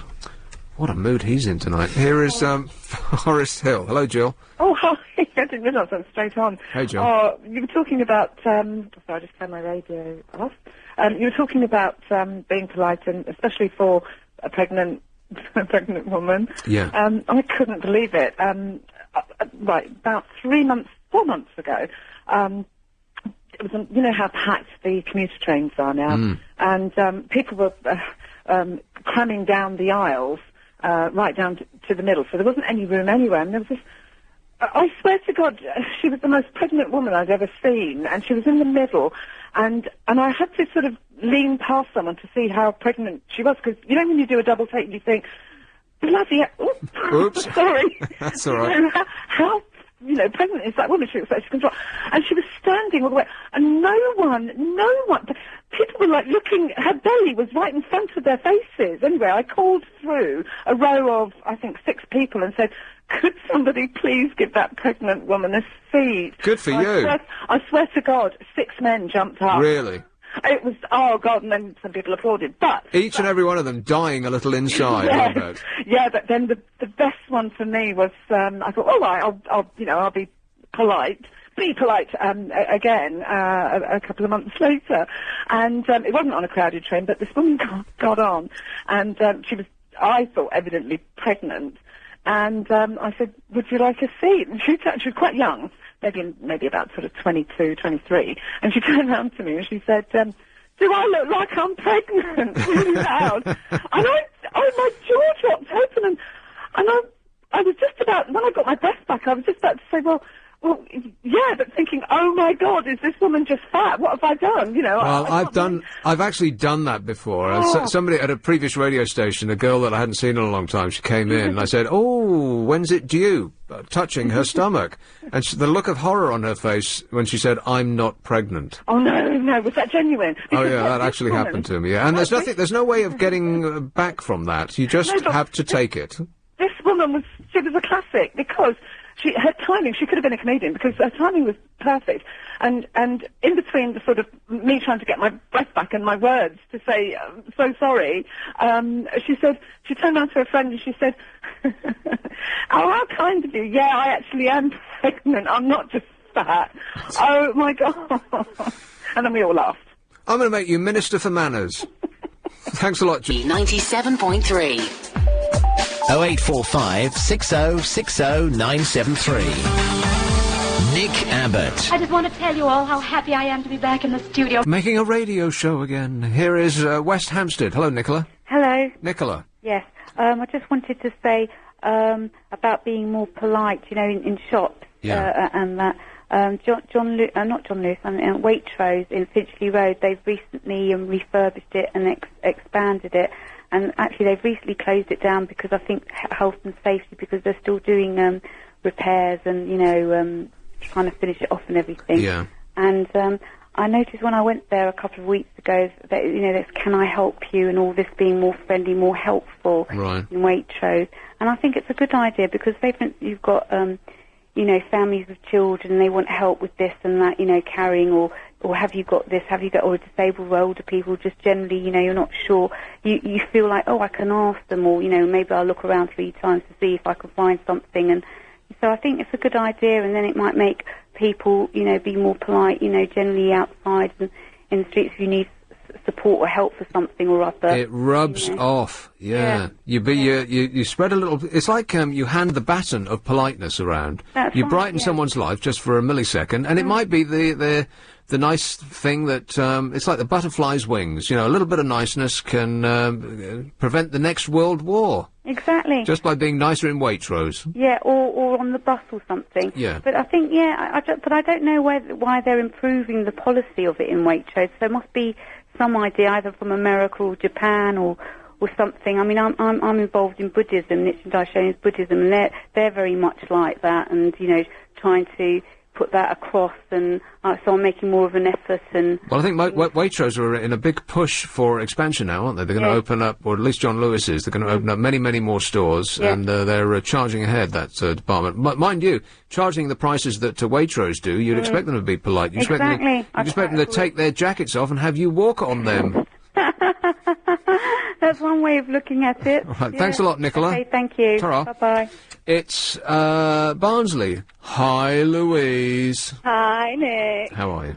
I'm good, thank you. You? Super duper, thanks for asking. Good. About manners and things like that. Yeah. It annoys me when people are rude because I always hold doors open for people. I let people cross the road. I always say please and thank you. And when you do it, when you hold doors open for people, especially, they just look at you like, you should have done that anyway. Oh, it's just really annoying. And they don't even say thank you. Yes, and well, and when you are polite, then when other people aren't, it's worse than if you hadn't bothered in the first place. Yeah, exactly. It doesn't take much just to turn around and say thank you or hold the door open. And then, because of their rudeness, I'm forced to go out and kill people. Yeah. Well, you just think, what's the point after a while? Because you don't get thanked for it, and people just seem to expect it. Yeah. But the worst is when you get up and offer somebody your seat and they refuse. Yeah. So you have to, in your shame, sit back down again, having embarrassed yourself no end. Yeah, and it's like that. I stopped doing that after a while because everyone apart from one person had always said no, thank you, you're all right. And it's like, well, if you don't do that, people look at you like... Yeah. Damned if you do and damned if you don't. Yeah. Yeah. I was shopping the other day and I had my hands full of bags, and I was obviously struggling. And the girl that was in front of me stood behind her, slammed the door after her on a purpose. So I couldn't get... It annoyed me a lot at the time because I was struggling and I had to rearrange everything and held everyone up, and I could feel the hate coming from everyone because I couldn't open the door. Well, I was walking out of my building the other day, and I mentioned this on the air as well, but the 3 people were getting out of a car, and they were all laden down with the shopping. Well, there was two women and 1 man. The women were carrying shopping. Man wasn't carrying a thing except for his car keys. He strolled through first without anything in his hands, and he was a good, it was almost like this happened in Arabia. He was a good 10 yards in front of the women who were struggling with their shopping. And so I thought, now, if I just leave and let the door close, then he's going to have to open the door, so I'll naturally stop. I won't leave the building. I will be inside the building holding the door open for him and the 2 women. And he walked by me like I was the doorman. He didn't even look at me. Yeah, they do. People do. And then I thought, well, hang on a minute. If I were him, surely I would take the door off me and hold it for the women that were with him. But no, he just sailed past me, and then I had either the option of walking out and having the door close on 2 women laden down with shopping, or wait there for them to cross the road to come in. So I was there, I don't know, 30 seconds. It seemed like a lifetime I was there holding the door for these people, like it's my job. I know. It's annoying. And I can understand in a country like America, where everyone is tooled up all the time, that people are busting a cap in yo ass all day long, because people are just rude like that. And if you were, if you were on the edge, if you were at the tipping point, and you had access to a heavy weaponry, then you would start spraying bullets around the lobby too. Yeah, definitely. I mean, I can understand it on the mornings when it's busy and people are trying to get to work. I can sort of forgive it then, but when it's at the weekend or when you're obviously struggling, it's a bit annoying. Yeah. And like you said, it's even worse when you're polite and you do these things, and then people don't repay you the favour. But you know what? It's like fishing, I suppose. If you throw in a hook with bait on it, then every now and again you'll get a fish. I got no idea. That simile does only barely work, but do you understand what I'm saying? Yeah. It's like seeds on ground. Some will hit stony ground and you get nothing at all, and others will blossom into pretty flowers, or whatever it might be. Yeah. Shrooms. Why people get so upset about respect and being disrespected. Eh? No wonder why people get so upset about being disrespected. Yeah, you're right. And don't say a, say pardon. Manners. Thanks, Louise. Thanks, Nick. Cheers, my dear. Ta-da. 8:55. At getdab.com. Nick Abbott. I enjoy working with people. Electric Parade. Hello, Tallulah. Hello, you. Hey, you. Hey. Oh, you know what's really painful? What? I guess I will be the only one who can tell the story, because I guess I'm the only person who walks around with a budgie. So when I'm sitting in the tube... Just in case you don't know, by the way, Tallulah has a pet parrot, which she carries around in a plastic see-through backpack, much to the amusement of passers-by. Yeah. But then, when I'm in the tube and I sit there, and my budgie sits on a different seat in case there's enough seats. Anyway, people across me. I mean, it happened more than, let's say, 10 times, that they stare at the budgie, and they totally ignore me, and I'm about to wave at them and say, "Hello, I'm the owner. Hello, don't you want to look at me as well?" It is so painful. It's so rude. Well, not really, because the thing with, not necessarily budgies, but with pets, like dogs or cats or babies, in fact. I mean, babies aren't human. Well, they're like human beings, but smaller. You can look directly into their eyes for a long period of time, like a dog. Well, not certain kind of dogs, of course. They'll bite your face off. But most dogs, you can just stare right at them and they won't go nuts. And cats are like that, and babies are like that. Babies love holding your eye contact, just so much so that you often wonder, are they actually seeing you? They stare open-eyed right at you. And we lack that in adult life. We don't get to stare at people unless you're having intimate relations with them at the time, right? And so that is something that we miss, I'm sure. So maybe they were just staring into your budgie's eyes. You know, getting a warm feeling for contact with another living thing. Could be just as well when he turns around that he stare at his bottom. Oh, But, really? Well, yeah, but... Well, maybe they were just stunned to see crazy rock chick carrying a parrot in a bag. Actually, I don't have problems to look at people, you know, honestly, openly. Yeah. I don't know what it is that people try to avoid it, which is a typical disease of the tube. Well, it's it's not a disease of the tube. I think it's a British disease, because if you go to somewhere like Holland, for instance, people stare into each other's eyes as they pass them in the street, like a lot. And it's a bit intimidating when you go there first, because you think, why is everyone looking at me? But then you realise everyone's looking at everyone else all the time. They're looking through you, mostly, because they're all only interested in having hot 6-foot blonde sex with each other. And British runts need not apply. But the Dutch do. They look right in your eyes, much like in much the same way that we don't. So I think it's a British thing, but mostly it's an adult thing. It's just the British put the cream on top of that cake of shame. Okay, in this case, I'm not British, I'm German. Yeah. And if it suits me, I'm English again. And so you stare in people's eyes, and their reaction is no, running, screaming in the opposite direction. No, I just smile at them normally. Yeah. Because I'm a nice person. And then they melt away into the shadows. Yeah, but I think the recipe is have very, very good manners. Yes. And to wrap it up with a tiny bit of lunacy. Because if you're too nice and too correct, then you can become very easily boring. Yeah. So I think a tiny bit of craziness with good manners is a good recipe, and I think it's my recipe. Well, it sounds like it's your recipe, and it's an excellent pudding you're making. And I've got no idea where that's going. Ooh, so yummy. Thanks a lot, Tallulah. Okay, bye. Ta-ra. This is LBC. So what's this show been about so far? Anybody got any idea? LBC 97.3. Affirmative. 0845 6060 973. Nick Abbott. Correct. Just pretend you didn't hear that slight cock-up out of the new news. Oh, poor little pussycats, could you believe that? Oh, she's trying to this woman, who was a really famous woman I've never heard of, she's trying to save all of these pussycats from the building site. Hundreds of them. What's she going to do with them? Why are they all there?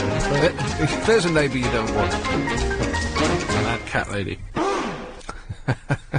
She's not a mad cat lady, she's a very nice person. Any woman with more than 3 cats is mad. The Army has suffered unprecedented exodus of more than 1,300 officers in the past 6 months amid anger about government cost-cutting and equipment shortages. Barely a day goes by that you don't read a story like this. Many of those who resigned their commissions are from frontline units. Most are captains or majors with invaluable experience of battle.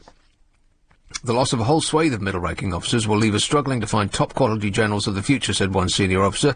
But it's clear the government does not care. And we'll be happy to see the Army reduced to a token force, the government and the Ministry of Defence themselves. On the other hand, the Ministry of Defence is spending £6.2 million on parties this year. Parties? What? The department admitted to its massive hospitality and entertainment budget for 2007 and 8 after questions by the Tories. It's also blowing £470,000 on marketing and branding. Marketing? Hey, Bob. Hey, Nick. Thank you very much. Lovely. Super.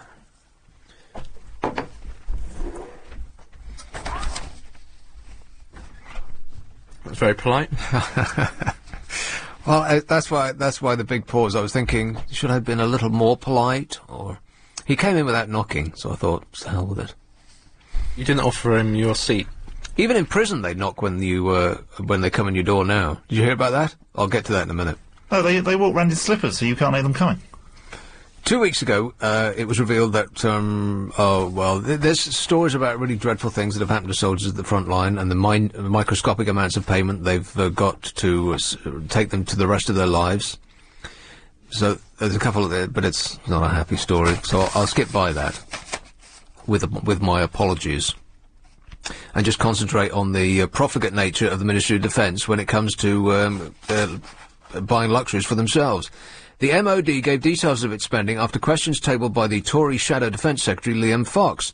Last night he said servicemen and women and their families are finding it difficult to make ends meet this Christmas and will be astonished that the department can spend this amount, £6.2 million, on parties for their own entertainment. An MOD spokesman said, "The UK is committed in coalition operations in Iraq and Afghanistan." It's exactly the same way that the police speak. You believe that the same people? "It is vital we maintain a positive and coordinated approach with our key allies. Hospitality is an essential part of this, and subject to strict published guidelines and auditing. Wherever possible, we look to reduce unnecessary costs. £6.2 million on parties." I think that there's the opportunity to cut unnecessary costs somewhere in there. Take a peek. Kennington, hello, Stevie. Hello, mate. I see you, Nick, the best producer on LBC. Bob? Absolutely. Hello, Bob. Welcome to the show. Thanks, Nick. It's lovely to be here. Yeah. Anyway, Nick, what I wanted to talk about, the manners, right? Yes. Every time I get on the bus, I'm registered blind, right? Right. I can see a little bit out of the left eye. I always waited and waited and waited, and I thought one day it's going to happen, and it happened. I was sitting down, with my white stick, and I see this woman getting on with crutches. Old girl, right? She must have been, 80-odd or something like that, struggling her way all over. Yeah. Everybody was sitting down. I got up, and I said, "Here you are, love, have my seat." I said, "If these lazy bees won't get up and offer you a seat after they ought to be ashamed of themselves." Do you know, there must have been about 20 stood up to give her a seat. Well, good for you, Stevie. And the other one, which amazed me, this happened about 3 years ago. I was going to cross the road, and there was a mum, little baby in a pram, and a little boy. Now, this is a true story. As I'm going to go across the road, like this little boy came up to me, grabbed my hand. He said, "Can I take you across the road?" And I sort of glanced, I could see his mum like a shadow, what he could put on her, it's all right. He walked me across the road with his mum. I said, "Thank you very much." I said, "How old are you, little boy?" He said, 5. No, that is manners. Yeah, it's dib-dib-dob-dobbing type manners. Yeah, it was lovely. Anyway, Nick, I'm listening to your show, mate, and it's a lovely show. Carry on. Thank you very much, Stevie. All right. I think part of it is that because we're so unused to doing it now, we kind of know that we should give up seats and so on, but because we don't see it all the time, we don't want to be... It is partly that we don't want to draw attention to ourselves. That's that great British malaise of not wanting to make a fuss. We'll grumble about it afterwards at no end. While saying, mustn't grumble. But nobody... Sorry. No, please, you carry on. Nobody wants to be first either in this country. Yeah, right. Once one person does it, break the ice. We'll all follow like sheep. Correct. But nobody will be that first person. No, because everybody will be looking at you, and if you're the kind of person that blushes wildly, like I do, then you don't want to embarrass yourself by, for instance, inviting someone to sit down where you're sitting and then be refused. Which is also, I mean, that's that politeness two-way thing. If you get up to offer someone your seat, sit down. Don't say, "No, I don't want to," because that makes you, the offerer, seem like a dope. The offeree must also join in. Am I right? Yeah, it takes two. To tango. Or any other kind of dance that's not a modern dance. Get up and show me how you dance, Bob. The thing is, if you, Sorry, I wasn't getting up and dancing. He did actually do it. Like a man on fire. Don't be rude now. Don't make me feel embarrassed. We've got a camera in the studio, haven't we? I'm going to put that on YouTube. YouTube. But the thing is, if you did offer your seat, say, on the tube, and someone turned it down, yeah, that's your whole day ruined. Yes. Or at least your journey, because everybody will be, oh, he's the one who can out the corner of the eye, and I've turned scarlet red. I might have to get off at the next stop and change carriage if that happened. Well, you could just loudly say, anyone else want it? Well, only if you're drunk, Bob. Well, no, you know, if you've offered it to somebody and they've turned it down, and there's other people standing up, you could be ultra-friendly and offer it to anyone else. Well, not if you're British, because that would be addressing a carriage, as opposed to just whispering it in someone's ear hole. I've done that once. Have you? I've addressed the whole carriage. Well, you're a very loud and, person. Oh, no, I was slightly desperate at the time. You say, I got 50p for a special brew. So no, I did not. No, we'd sat on the train for about half an hour, not going anywhere. And I had a radio show that I had to be at by like 10 o'clock, and it must have been getting on for like 9:30, and I thought, I'm not going to be there, am I? And this was in the days where mobile phones were not everyone had a mobile phone, and I didn't. And I thought, you know, I am going to be killed if I don't say I'm not turning up on time. So you had to go and find a public phone box. Eventually, I had to pluck up the courage on this train carriage to say, excuse me, can I borrow someone's mobile phone? And a very kind lady said, yes, you can borrow mine. Right. Wow. And so I didn't get into trouble. Huh. I wouldn't have, lent you my mobile phone. Well, I don't look like I'm going to sort of steal it or anything, do I? Well, you'd be easy to pick out of a lineup, that's for sure. And also, this train wasn't going anywhere. Huh? Right. You know, I was just sitting there. Well, I can tell that you're touched by that story. Well, it's a happy story, no doubt about it. In fact, we should end the show right now. She didn't even make me pay for the call. Oh. Got a warm glow all over. Yeah. Did you impregnate her afterwards? No. Okay. Brighton. Hello, Michael. Hi, good evening, Nick. How are you? I'm good, thanks. Good. Just a couple more things on the politeness, really. There's a couple of stories. The first one is something that I've noticed more and more. Is when you go into shops and supermarkets, you get staff talking to each other while they're serving you. Yes. And that just annoys me. Me too. It's you're going there to spend your money, and they haven't even got the courtesy to deal with you. And as soon as you're gone, they can carry on chatting, but they don't. They talk right in front of you like you're not even there. Yeah, and the part where they serve you is not necessarily a part of that either. They'll just talk to each other and let you stand, waiting. Yes. Yeah, that drives me up the wall. No, it makes me absolutely mad, but it seems to be becoming more and more often nowadays. In pubs as well. Like, one bloke will be serving, two women will be... this used to happen to me all the time, because I used to work in a pub for 3 years down in Clapham North, mate. And I would be serving my face off. I actually got quite good at the job. I could make 6, 7 drinks at the time, adding up the price in my head. This is before you had a till with everything on it. You had to think of the price and put the total in. And everybody would be shouting, when you ready, Nick? When you ready, Nick? Because the two girls that were on with me would be having a fag and talking, not doing a single thing. And everybody would be shouting at me because they know they get served quicker. Or when you do go to serve them, they're talking on their mobile phone, they're too busy to talk to you. Yeah, they say, excuse me, I'm talking on the phone.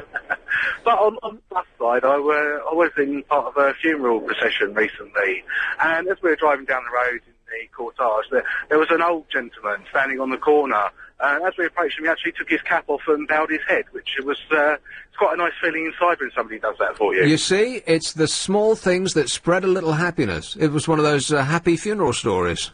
Well, yeah, it just makes that day a little bit better. A little bit more bearable living in the real world, yes. That's you're right. quite right. Thanks a lot, Michael. I'll let you go to the traffic. Cheers. 7.3. 0845 6060 973. Nick Abbott. Do you mind if I say a few words? Thank you. See? Polite. Dartford. Hello, Betty. Oh, hello, Nick. Well, I said to Bob, ask Nick, were your ears ringing today when someone's thinking about you? I did 5 times. You know why? I played your hate to ask. hateful, busy bee till I thought I'd go mad. And I thought of you, because you hate it, don't you? Hate what? Busy bee, you know. What's that? Arthur Askey's thing when they advertise. You're always talking about it. Busy, busy bee? Yeah.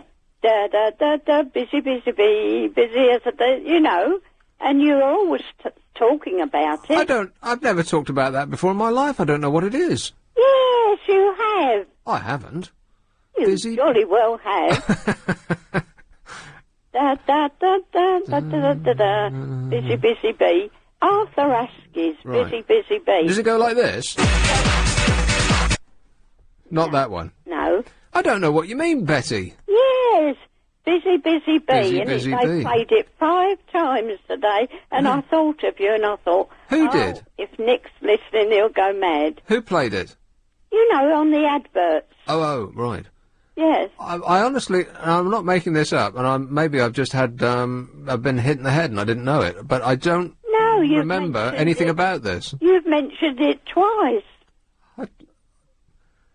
An advert that says busy, busy bee. Busy, busy bee. Arthur Askey's signature tune. I honestly don't know. If I did know, I would, I'm trying to think of it to sing. Right. Busy, Busy, busy bee. Busy as a little bee can be. Right. Busy, busy bee. That's how it goes, but I can't get the tune now. No. I've never heard of it before. It must. You mentioned it last week again. Right. You said... Are you mixing up your medications, Betty? No, and you said, that busy, busy bee, and I thought, he does listen to the television in the daytime. It's on the adverts. Well, it was on 5 times today, and I thought of you. Right. I thought, I wonder if you're going mad like I do. Because it goes on and on and on and on. Yeah, so do I. Anyway, don't run Waitrose round because they charge a couple of pence more because they're like Marks and Spencer's. Class A. Right. Because I have their food. Without mentioning any brand names or sounding like it's an advert. Class A, you say? Well, Marks and Spencer's was always Class A. Right. When they closed the one in Dartford, that's when Dartford went down the drain. Oh, well, you can always hope for the future. Maybe you'll get a coffee shop opened up there. I can't go out. I can't eat. I can't right. chew or swallow. I have to have soup. Soup? Yeah, I have to do frozen vegetables, a potato, gravy, and put it in a blender. And I have that every night for my dinner for 11 years. Christmas Day, every day. I'm fed up with it. Well, there's nothing I can say to that, Betty. No, I don't know how I exist, really. Well, yeah. Okay, thanks a lot, Betty. Okay. Cheers, my dear. Yeah, keep the show going. Oh, all right then. Yeah. Ta-ta. What a nice lady. I don't know what busy, busy bee is. I've never heard of that before. Class A what? That's very rude. Oh, it's just I didn't know what she meant. Thornton. Heath. Sam. Hello. Hey, Sam. Nick, I want to ask, why is it that you might know the answer, I don't know, anybody might know it. Why is it when you're looking for something, it's always in the last place that you find it, the last place you're looking? Well, that's because you stop looking when you find it. So there, by definition, it would be in the last place that you look. Aha. What do you mean? Was that again? Sorry? You know what I said. You're just trying to stall so that you can come back with a No, and also wizard. I want to talk about politeness. It's the same as when you're standing on a platform. You know those platforms on the tube? Some of them are like Clapham North, for instance. Yeah. They got, or a bus stop indeed. When you've got trains coming one way, but you can also see the trains going in the opposite way that you're going, like on one of those island platforms, as opposed to just a platform that's got trains only going in one direction. Bob's looking at me like I've gone crazy. Well, but that only happens at Clapham North and Clapham Common. All right, well, on the okay. whole underground network. All right, smart ass. Okay, well, like you're waiting underground. That is. Like you're waiting for a bus. Hang on a minute, Sam. Right. Like you're waiting for a bus, and you think, "Oh, blimey, I've been waiting here, and 3 have gone in the opposite direction." And you'll say to them, "Why is it that always 3 are going in the opposite direction and only 1 comes in?" Well, it's because you get on the first one that comes in your direction. There may well be 2 behind it, but you don't know that because you got on the first one. It's all coincidence, Sam. And also, you know when you interested. looking for something. Yeah. Looking for something. Yes. No, I mean when you lost something, like Right. in your room. Yeah, yeah. And then you suddenly find it months later, years later, and you forgot you had that thing. Yeah. You bought. You think, did I buy that? I don't remember having this. And strange, really. And also And another thing. about politeness. Hmm. I think that sometimes in Holland they are very polite. I must admit, I went with my sister, and they are quite friendly in Holland. You know, they do smile at you. You know. Yeah, well, you know why that is. Want to score some pot? No, I will never take any pot. But they, I don't know, they do smile at you. The young lads there with the blonde hair, they were nice and they were very friendly, and they smile. Here they're very reserved. Off their heads they are. Although even now, you know, some of them I go out and they don't realise that I'm the age I am, and they think I'm much younger. Even though I'm overweight and everything, they think I'm younger. Right. I look younger. You can really fool them from behind. No, even they walk up from behind me and, you know, they said, oh, can you come out with me and blah, blah, blah. I said, no, I'm older than you. They said, that don't matter, you don't look it. But I said to them, no, I'm not going to just go out with people in the street. Oh, go on, Sam, force yourself. No, I'm 44. I don't want Right, to just... well, that would be disgusting, yes. Yeah, it's not right. Okay, Sam, thanks very much, all right. Okay, bye. Cheers, my dear, ta-ra. Bye. Nothing on this show's made any sense to me so far. And it's all your fault, Bob. And I mean that politely. I'm only here for one night. You've got someone different tomorrow. Undoubtedly. Caterer, Margaret. Oh, hello, Nick. Margaret. Hi, I thought you might like to know about Celia Hammond, the cat lady. Oh, yes, okay. This was the nice lady on the news talked about the cat lady. Go ahead. Yeah, she was one of our very top models in the 60s. Very beautiful, very intelligent. Celia Hammond. Yes. I've never heard of her. If you thought... No, you're not old enough, you wouldn't recognise her, I don't think. No, she was, she was one of our top models. Well, anyway. like Twiggy era? Yeah, Twiggy's era. Twiggy, I know. Yes, Twiggy, you know, well, she's the same era. Shrimpton. No, that's Jean Shrimpton. Jean Shrimpton, yeah, there's another one. Yeah. Now I'm all... You find her on the internet, I'm all sure. tapped out for 60s supermodels, that's all I know. Anyway... the shrimp and the twig. The twig, yeah. For many years she's devoted her life to rescuing cats. She's got a sanctuary down in Sussex somewhere. And she does collect or rescue the ferals, and that's what she wants to do from the Olympic site. There will be hundreds of them. Why? Well, I mean, what would you rather then? No, why are there hundreds of... the ferals, well, they're wild cats, you see, and they just breed and breed, so that there are hundreds. I mean, I've seen these feral cats in places like Spain, you go to in Cyprus and Greece and so on. But I don't believe I've ever seen a feral cat in this country.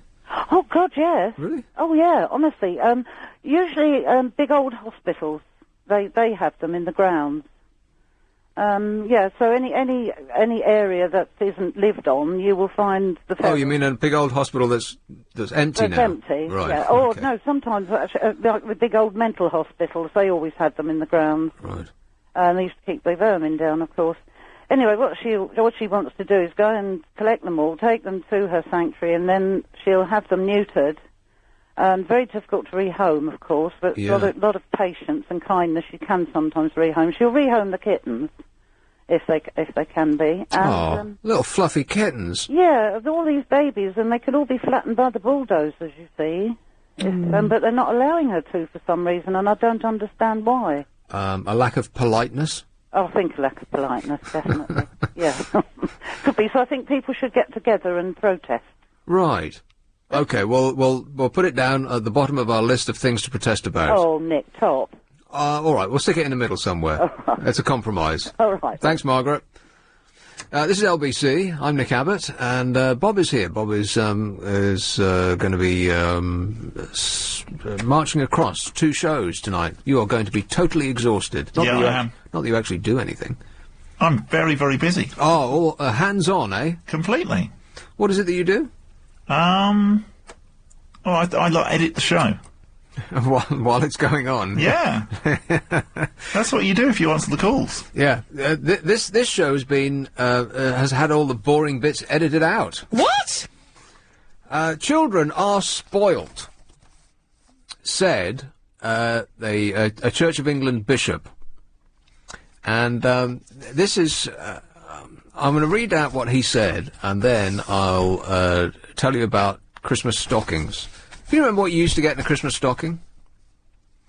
There used to be a walnut. Tons of stuff. Huh? Tons of stuff. No. A walnut, a satsuma. That's it. You're going to start playing that Yorkshire music again in a minute, aren't you? Yeah. Well, unfortunately, we haven't got time right now. But, yeah, a walnut, a satsuma. I'm trying to think what else was in it. Lump of coal? Yeah, lump of coal, bar of soap.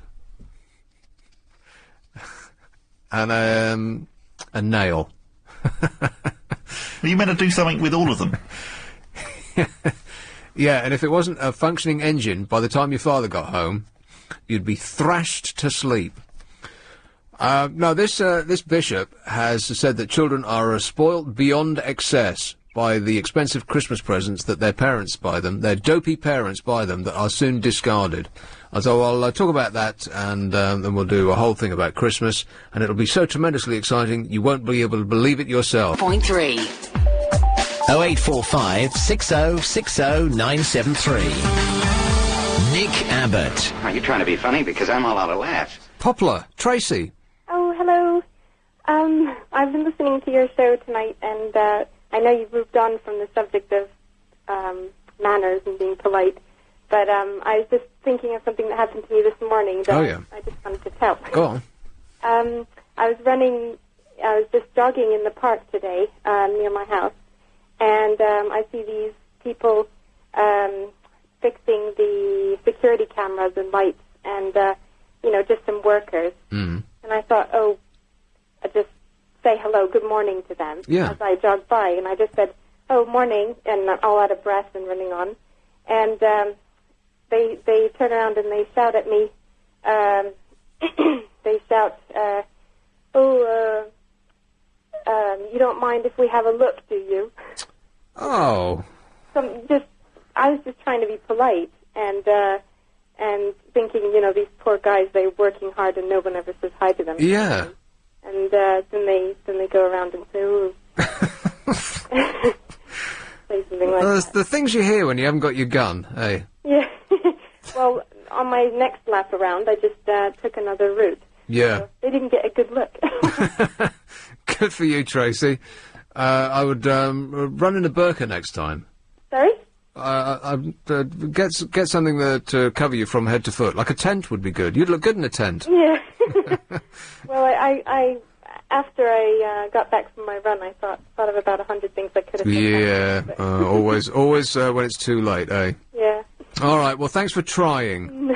All right. Cheers. Thank you. Bye. Yeah. It's but you know what? Even if it doesn't work, it does make you feel good because you've done the right thing.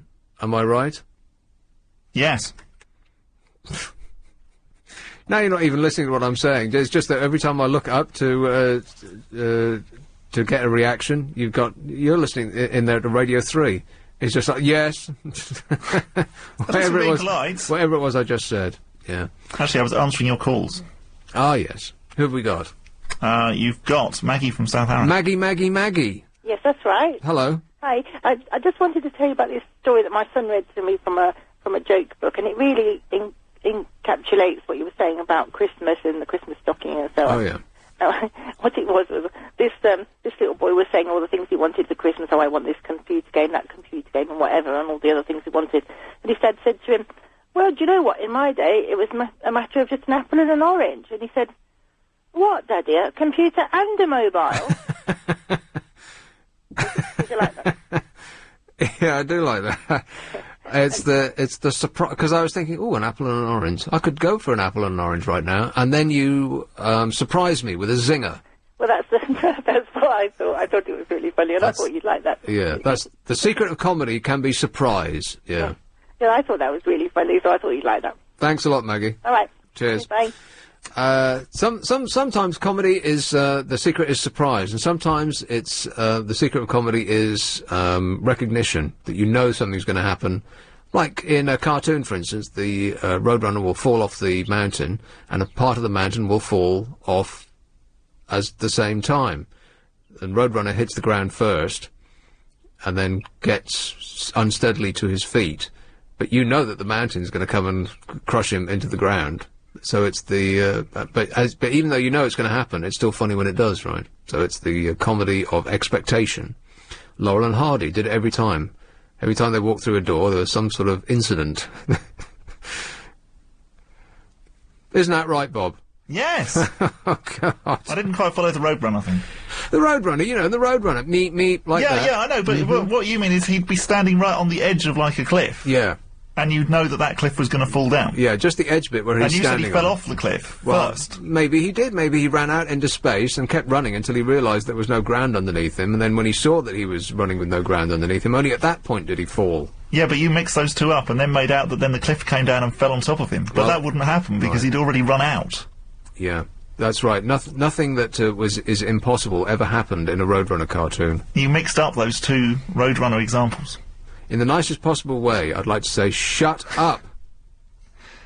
How does Clive put up with it, though? That's my point. He doesn't allow me to have control of the microphone. Oh, right.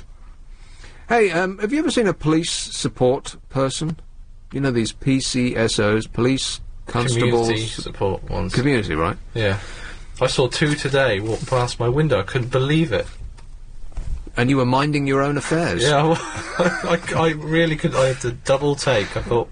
Blimey! What's going on? How can you tell the difference between them, though? Because don't they look very similar to policemen? They do, but they have a light blue kind of band on their hat and uniform. Is that it? Pretty much, I think. And on the back, there's got the word polite instead of police. You know what the age limit for these people is? The age limit? The age at which you're allowed to join up? 25. 16.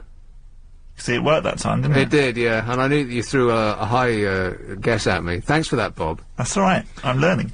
Yeah, unfortunately, it's towards the end of the show. Oh, well. It only took you 2 hours, 55 minutes. Yeah, oh, well, I'll remember for next time. What an attitude. 16! Can you believe that? Hello? No! You have put something in this tea. What have you been putting in this tea? Sugar. The minimum, some white powder, anyway. The minimum age for police community support officers will rise from 16 to 18 next month. I find that absolutely staggering. A 16-year-old can be wandering around looking like a policeman. Don't you find that surprising? Yes. Outlining plans to standardise powers available to 16,000 PCSOs in England and Wales. Jackie, hello, I'm Jackie Smith, said they were massively popular with local people. Is that right? No. No, they're not. It would be nice to have... It's nice to have people in the uniform wandering around your streets right now, but it would be nicer to know that they weren't 16-year-olds in a high-vis jacket. Yes. Because... Shut up. Because, no offence to 16-year-olds, but you don't know anything. That's not offensive, is it? No. Shouldn't you be in the bathroom squeezing spots and slamming doors? I mean, can you imagine if they were going out on manoeuvres, or whatever it is they call it, on their rounds? And where are you going, PCSO Smith? Out! Slam the door. I just found that quite surprising. Maybe it's just like an extension of the Scouts or something. 0845 6060 973. Nick Abbott. What's he got to be depressed about? 0845 6060 973. Let me compile a list for you. Anyway, this bishop, a Church of England bishop, has accused parents of spoiling their children beyond excess by buying them expensive Christmas presents that are soon discarded. Now, we're coming up to Christmas, and there's a story in the press on a daily basis about how dreadful the Christmas is going to be, or how great it's going to be for the high street. We're going to spend more than we ever have before, or we're not going to spend any money at all, and nobody has any idea what's going to happen. But it seems to me that Christmas presents themselves are getting ever more expensive. Am I right? Hello? Maybe. The Bishop of Hume, for it is he, said that the celebration of Christ's birth had descended into a great orgy of excess. He said that he dreamed of parents smashing up electric toys and dolls that cost more than feeding and clothing a poor child for a month. The microchip has meant that imagination and creativity are no longer encouraged by the manufacturers. Everything talks, moves, shoots, sings, and, if necessary, even wets nappies, provided the batteries are included and working. Why would anybody want that? Why would anybody want a doll that wets itself? Well, what? It's realistic. Well... But not that realistic. Yeah. That's the difference. I don't really understand the concept, though. Why would you want a doll that wets itself? So you can change it. But if it didn't wet itself, you wouldn't have to change it. Yeah, but if you're a little girl and you've got a younger sibling and you see your mum and dad doing that sort of thing, then you want a copy.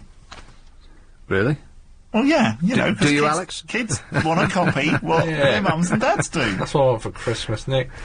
And it's better to have a doll and let them sort of, you know, break the doll's leg than let them have a go at their younger sibling. I'll skip the middleman and I'll just pour water over you. How's that?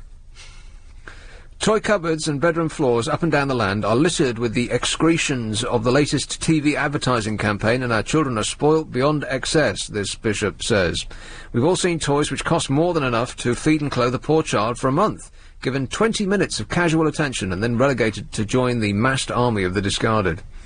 His criticisms follow attack by the Archbishop of Wales on supermarkets that sell chocoholic advent calendars instead of the traditional religious versions. He decried the way religious scenes such as the Shepherds in the Fields and the Three Wise Men were losing out to film and television characters from The Simpsons and Bratz and High School Musical and Doctor Who. Do you know the BBC spent £1 million of your money on buying the High School Musical to show on one of its channels? The High School Musical, that sugar fest of...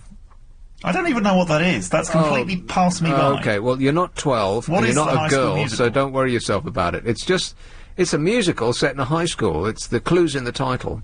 It's the a Disneyfied, sugary confection of nothingness. Is it a film or a yes? Series I think it's or a what? TV film. Okay. This trend runs counter to the much more wonderful idea that each picture is part of it. This is in the Advent calendar. Each picture is part of a journey which leads us eventually to the very mysterious truth on Christmas Day. Opening a door for every day and just getting a quick fix doesn't answer the basic questions of what we are waiting for. Chocolate.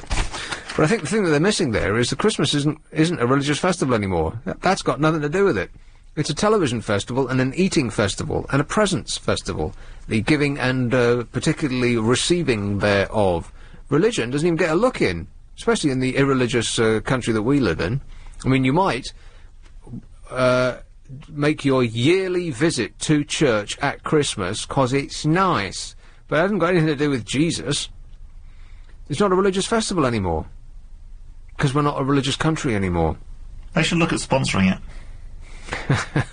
Christmas with the new Simpsons movie on DVD. Yeah, it's still not funny. No, I think Coca-Cola already have sponsored it. They've got Christmas sewn up. They've branded it with their own fat red man. It's true.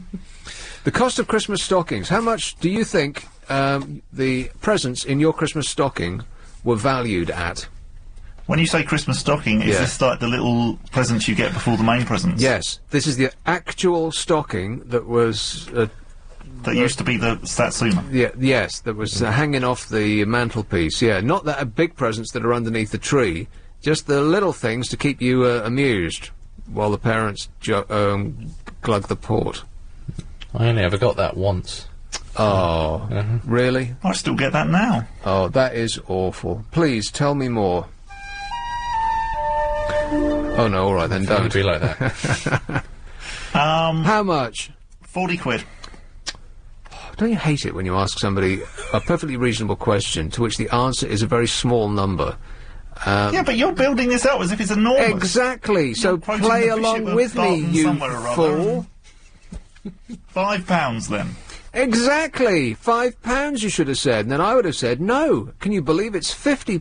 But you say 40, 50 doesn't sound very much at all. Oh, sorry. You're an idiot, and I mean that in the nicest possible way. Well, we didn't have a pre-production meeting because I didn't know I was going to produce. Moan, moan, moan. If we had have done, I would have said £5. Stop whining! There once was a time when children thought they were lucky to find an apple and a tangerine hanging at the bottom of their bed, but this year parents will spend an average of £50 per youngster on stocking fillers alone, not counting their main presents. That's staggering, isn't it?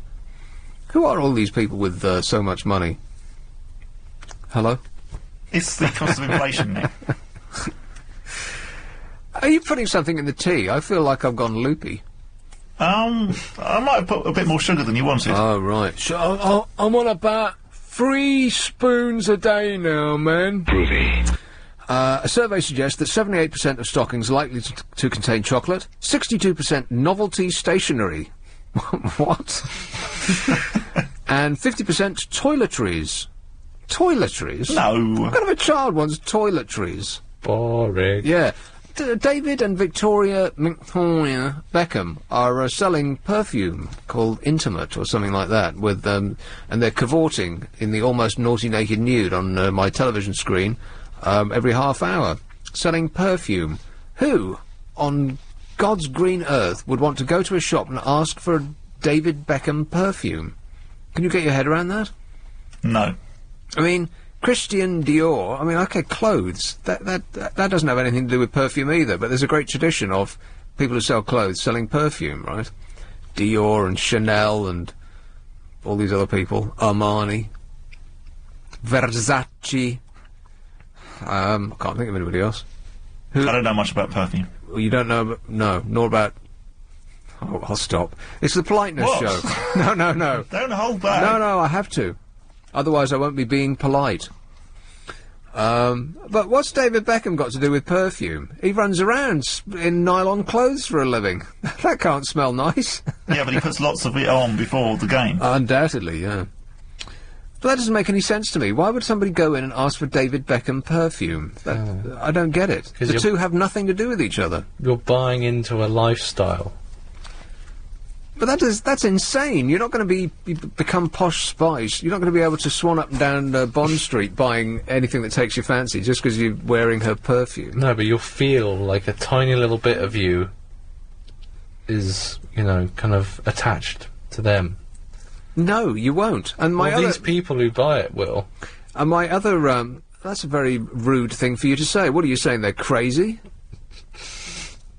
I would never suggest How that. intemperate of you.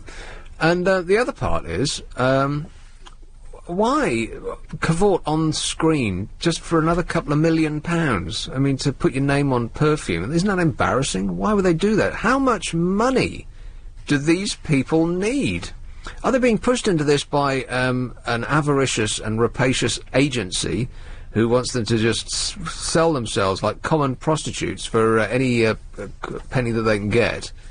Or do they actually think that this is a great thing to do? Do they think there's something to do it themselves, or are they just presented with this and to sign here and you'll make another £5 million to add to the £500 million you've already got in the bank, or whatever ridiculous amount it is? Well, I think it's the latter. I mean, everyone else is doing it, so you might as well jump on the bandwagon while it's popular. I suppose so. It's an it's got to be one of the easiest way to make money as a celebrity, I think, this perfume business, because you're not involved with anything or any part of it really, apart from putting your name and your face to it. You just have to show up for a photo shoot. It's not like you're mixing up the perfume in your house and going, ooh, this smells nice. It's as much a surprise to you as it is to everybody else when you get a crate of the stuff delivered to your door as a finished article. Exactly. And a massive check. I'm getting a bit annoyed with the way that public relations industry is now totally dominant in this country. Nothing you read about in the tabloid press or consume really is removed from the public relations business, and it's all superficial, thin, fake. All of it. All you have to do to be a star these days is to follow the tabloid route to success. First of all, you have to tell everybody what a lot of sex you have. Then you have to tell everybody about the story of my drug hell. And then, if you can dredge up something like this, tell everybody that you were abused in some way as a child. There are 3 steps to success, and you see it time and time again. And the press just swallow it whole. Every time it comes off their fax machine, they run straight to the presses and print it up. without checking it, or well, they don't really care anymore. And you know what I'm talking about, but there's so many things that are like that. Kylie Minogue, for instance. Can anybody really differentiate Kylie Minogue from any other faceless, charmless, heartless pop star out there? All of her songs are exactly the same. All of them could have been done by anybody at all.